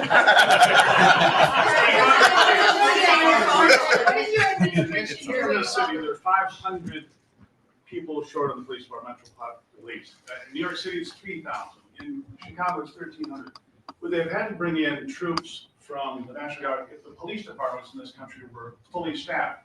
Defund the police. How bad did that turn out for America? It's an interesting question. I was surprised when I heard how many police were here. It's not a really big area. And I think they said they're down to 3,200 police or something like that. I said, that's a lot of police. And I was a little bit surprised because to me, that's a big force. And it's not a big area, but it is what it is. There's a lot of crime. you have a lot of, don't forget, you have a lot of police that weren't allowed to do their job. When I came in, as you remember, we made tremendous strides in a little conflict that we had going at the time because I allowed our military to make the decision. I said, you can make any decision you want. I gave it to the colonels in the field. I gave it to the captains in the field. You remember that, where everything went through Biden, meaning one of the people, and everything went through Obama before him. Everything went through. They had to make the decision as to whether or not to attack the Taliban. So they'd find 30 people together. They'd call up Washington, and they'd go to a political hack who knew nothing about it. My first night, I got that same call. Like, they called me, and they said, "We have a." I got a call at 3 o'clock in the morning because I listened to their system, and they were calling me and they were asking me whether or not they could attack a group of people having to do with, you know what war I'm talking about. And I said, I know nothing about this. Wait a minute. And then I said, who is he? Let me speak to the people calling. They're calling from Afghanistan. And I said, let me speak to the people. I want to speak to them. And it was a colonel. I said, where'd you go to school, Colonel? I went to West Point, sir. Were you a good student? I was, sir. I was a very good student. So you're calling the White House to ask for permission to attack. And by the time you get the answer, how long does it take? Sometimes 2 or 3 weeks. So by the time you get the answer, the people that you want to attack have already left, right? He said, how did you know that, sir? I said, let me ask you. So you're a good student. You went to West Point and you love the military, right? Yeah. You make the decision. And I gave all those guys that went to all these great schools and they're all military people, I gave them the right to make their own decision, and we kicked ISIS's ass. Don't forget, ISIS was supposed to be, take 5 years to terminate them, and we had a man named Raisin Kane, who happens to have done the whole thing in Iran. He's a great general, and he's a wonderful guy too, believe it or not, but he's a great soldier. We let them do their work, and we defeated ISIS. We defeated everybody. Every fight that we had militarily that I had, I won. And I let these great soldiers do some make a mistake, I guess. But like this colonel, I'll never forget it. Where did you go to school? I went to West Point, sir. I did ask him a question. I like good students as opposed to bad students. He said, I was a good student, sir. And I said, you do what's necessary. And, you know, I don't want to sound overly vicious, but he wiped out the entire group of very bad people that want to kill us. So you have to let them do their job. In Washington, they're not allowed to do their job, okay? They're not allowed. You have great police. You have great police, but they're not allowed. Hello. Go ahead. On Congress, Mr. President, would you be open to a year-long continuing resolution? I'm always open to whatever is necessary. Here's the problem in Congress. You have Democrats that will never vote for anything. I could say that we're going to lower your taxes by 50%. We're going to guarantee you free cities, safe cities. Nobody will ever get touched, molested, beat up, shot in the head. We're going to give you the greatest country ever. We need your vote. And they won't vote. And they do it in unison. The only thing they do good is cheat on elections and unite. You know why they unite? Not because they're good or they're loyal people. They unite because they're afraid. They're afraid of the radical left. And you can't get their vote. So we have a vote coming up at the end of September. And I think we're going to pass it because we have the majority. And I think almost every Republican will vote for an extension. Because no matter what deal you make with these people, look at Schumer. He made a deal a year and a half ago. And after making the deal, he's been almost run out of the party. He's not the same man. He's not the same man. He's finished. He aged 20 years. He's become a Palestinian, by the way. We call him our great Palestinian senator. But Chuck Schumer, and I wrote him a letter. I said, Chuck, that was really great. Thank you very much. And somebody gave the letter to the press, not me. And he was destroyed because they thought I was being sarcastic, and I wasn't. He made a great decision. It kept our country open. It was a positive. But you can count on almost no vote. I mean, I see things. I'll give you an example, crime. So we're going to pass a bill to stop crime. We may not get one Democrat vote. Okay. We may not get one. So when you say continuing resolution, I guess so. And it's going to be passed exclusively by Republicans. Mr. President, why do you use You mentioned California in and Iowa Iowa that you wanted to see some changes to the H-2A visa program for farm workers. Right. You mentioned in Iowa that you want to see changes. Do you want to see that before the fall harvest?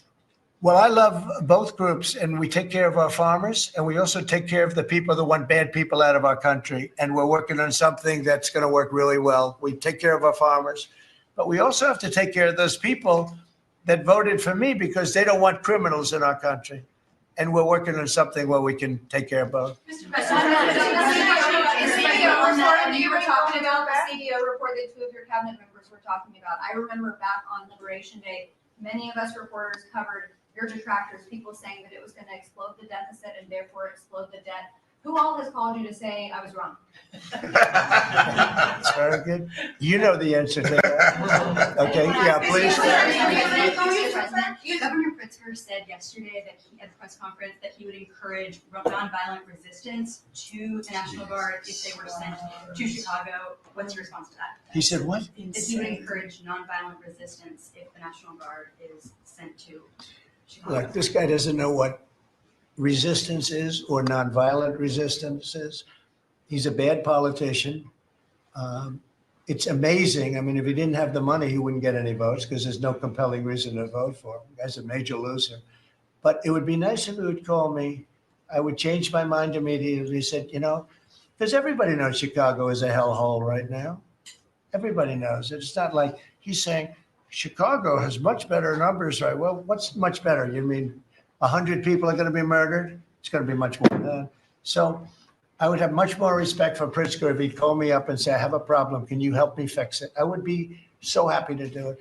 I don't love, not that I don't have the right to do anything I want to do. I'm the president of the United States. If I think our country's in danger, and it is in danger in these cities, I can do it. No problem going in and solving, you know, his difficulties. But it would be nice if they'd call and they'd say, would you do it? And we do it in conjunction. Now, we work very well with the police because we naturally get along with the police. So the police and us work really well together, whether the mayor is opposed or whether, I mean, you have a really rotten mayor there too. He's got a 6% approval rating in Chicago. And I see black women wearing a red MAGA hat last night on television. Please let the president come in. My son was attacked. You have a force of black women. They're like only Trump. They want Trump to come in. And you see them, they're all over the place in Chicago because they're afraid to go out and they don't want their son or their daughter killed, just like your parents didn't want you killed. And we have a tremendous, look, it's not about winning elections because we want to have nice, fair elections. It's not politics. We want to see a safe country. You have people that want to see a safe country, and they're great people. You have great people in Chicago. The mayor is at 6% approval. He's an incompetent man. He should have never been put in a position like that. He can't handle it. You have an incompetent governor there. You have an incompetent governor in California, Gavin. I know him very well. He's incompetent. He's a nice guy, looks good. Hi, everybody. How you doing? He's got some strange hand action going. I don't know what the hell his problem is. It's a little weird, to be honest. There's a little something shaky going on there. But, you know, all he has to do is call me and say, we have the Olympics coming up. We want to make it really good and safe. And I'll put some really good, great American patriots in there, and you won't have any problems. Don't forget, it's loaded up with some stone cold killers, some really bad people, some people that were just born to be bad. They're criminals, bad criminals, dangerous. And we could solve the problem for them very quickly. Okay, you know what I think? I think this. You have not had this happen for 4 years. You sat and you'd ask one question to Biden, and it was always the ice cream question, right? What flavor ice cream do you like best? I like vanilla. And that was the end of the conference. I think now we've done enough. These people are very busy. I want to just thank, this is the greatest, this has never been done before. First of all, a cabinet meeting was sacred. You'd never let the fake news media in. But the fake news media isn't all fake. It's, a lot of it is, but it's not all. I think it's a great thing. I think maybe it's going to be done in the future. I hope it's going to be done. But you really get the word out. I mean, we had, each one of these people spoke. I think each one, if I thought one of them did badly, I would call that person out. I would say, Christy, what the heck are you doing? No, but no, seriously, you have a very talented group of people. They get along, they work along together. And there's something really nice about just, you know, the openness of what we're doing. It's government. It's an open government. That's what we are. And we haven't made too many mistakes. Maybe we'll, but we haven't made too many mistakes. We've called it right. And I think you can be very proud of your country. We are a respected country again. We are really, right now, respected at the highest level, and we're doing great. And we're a very rich country again, very rich. And that's a good thing, because when we're rich, we can take care of poor. And that's what we're doing. And we're taking care of crime. And I hope, just in finishing, I hope that Illinois, I hope that New York, I hope that California, I hope they call me and they say, I'd love to have you come in and help us out. I will be a totally different person with them. I will respect them for doing it. Thank you all very much. Thank you, everybody.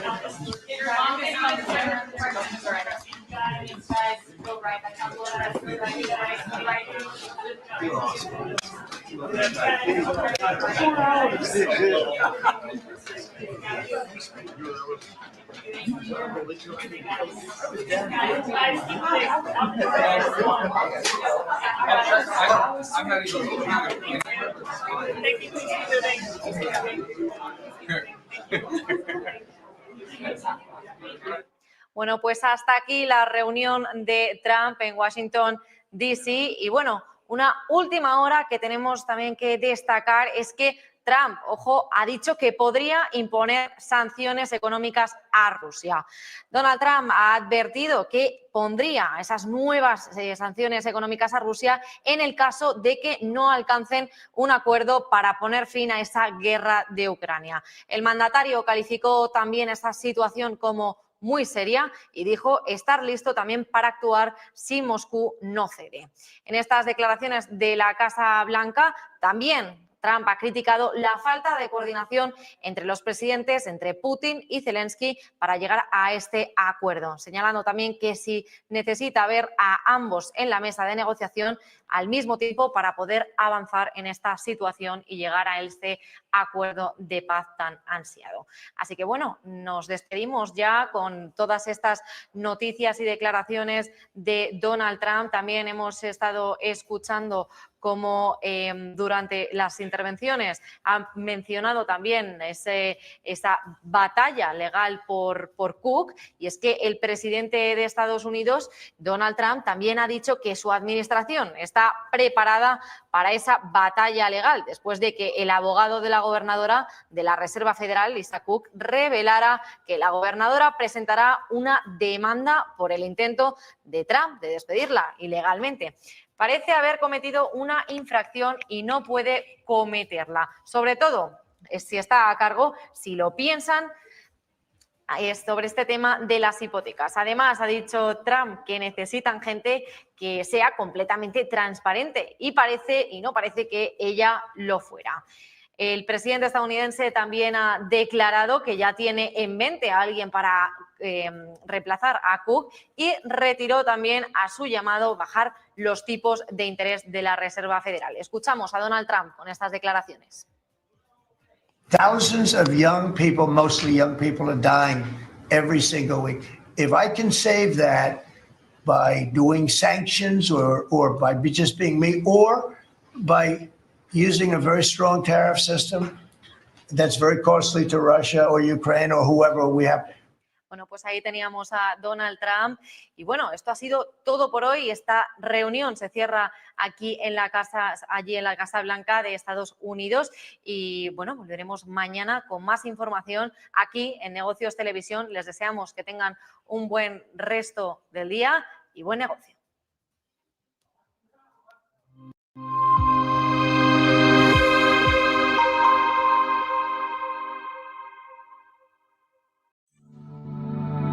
Silver Gold Patrimonio nace en 2018 con el objetivo de innovar en el mercado de los metales preciosos de inversión, ofreciendo nuevas alternativas para que cualquier persona, familia o empresa pueda entrar en el fantástico mundo de los metales de inversión de forma sencilla y acompañada por consultores expertos en el sector. Silver Gold Patrimonio quiere avanzar contigo. Mudarte de ciudad es un gran cambio y alquilar tu casa puede parecer arriesgado. ¿Estará tu vivienda protegida? Con SEAC, olvídate de preocupaciones. Nosotros garantizamos tu renta, pase lo que pase. Disfruta de tu nueva etapa con total confianza. Alquila tranquilo. SEAC responde. ¿Qué cuento quieres hoy? ¿Te cuento uno de los míos? ¿El del farmacéutico? ¿O el de María, la abogada? El de Ana, la arquitecta. Vale. Eres una niña que soñaba con crear los edificios más impresionantes de la Tierra. Se pasaba el día dibujándolos. Sabía que algún día acabarían llegando a lo más alto de cada ciudad.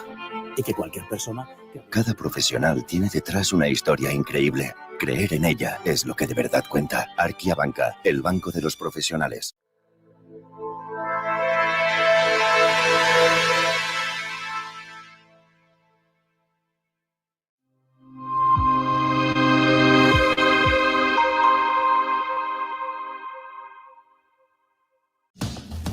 El futuro te está llamando. En menos de 15 minutos puedes estar operando con futuros sobre Nasdaq, SP, oro y mucho más con AvaTrade, un broker que habla tu idioma. Descubre las ventajas de AvaTrade y disfruta de hasta 100 operaciones sin comisiones. Registro rápido y sencillo, transacciones instantáneas, operaciones seguras. El futuro comienza ahora. AvaTrade.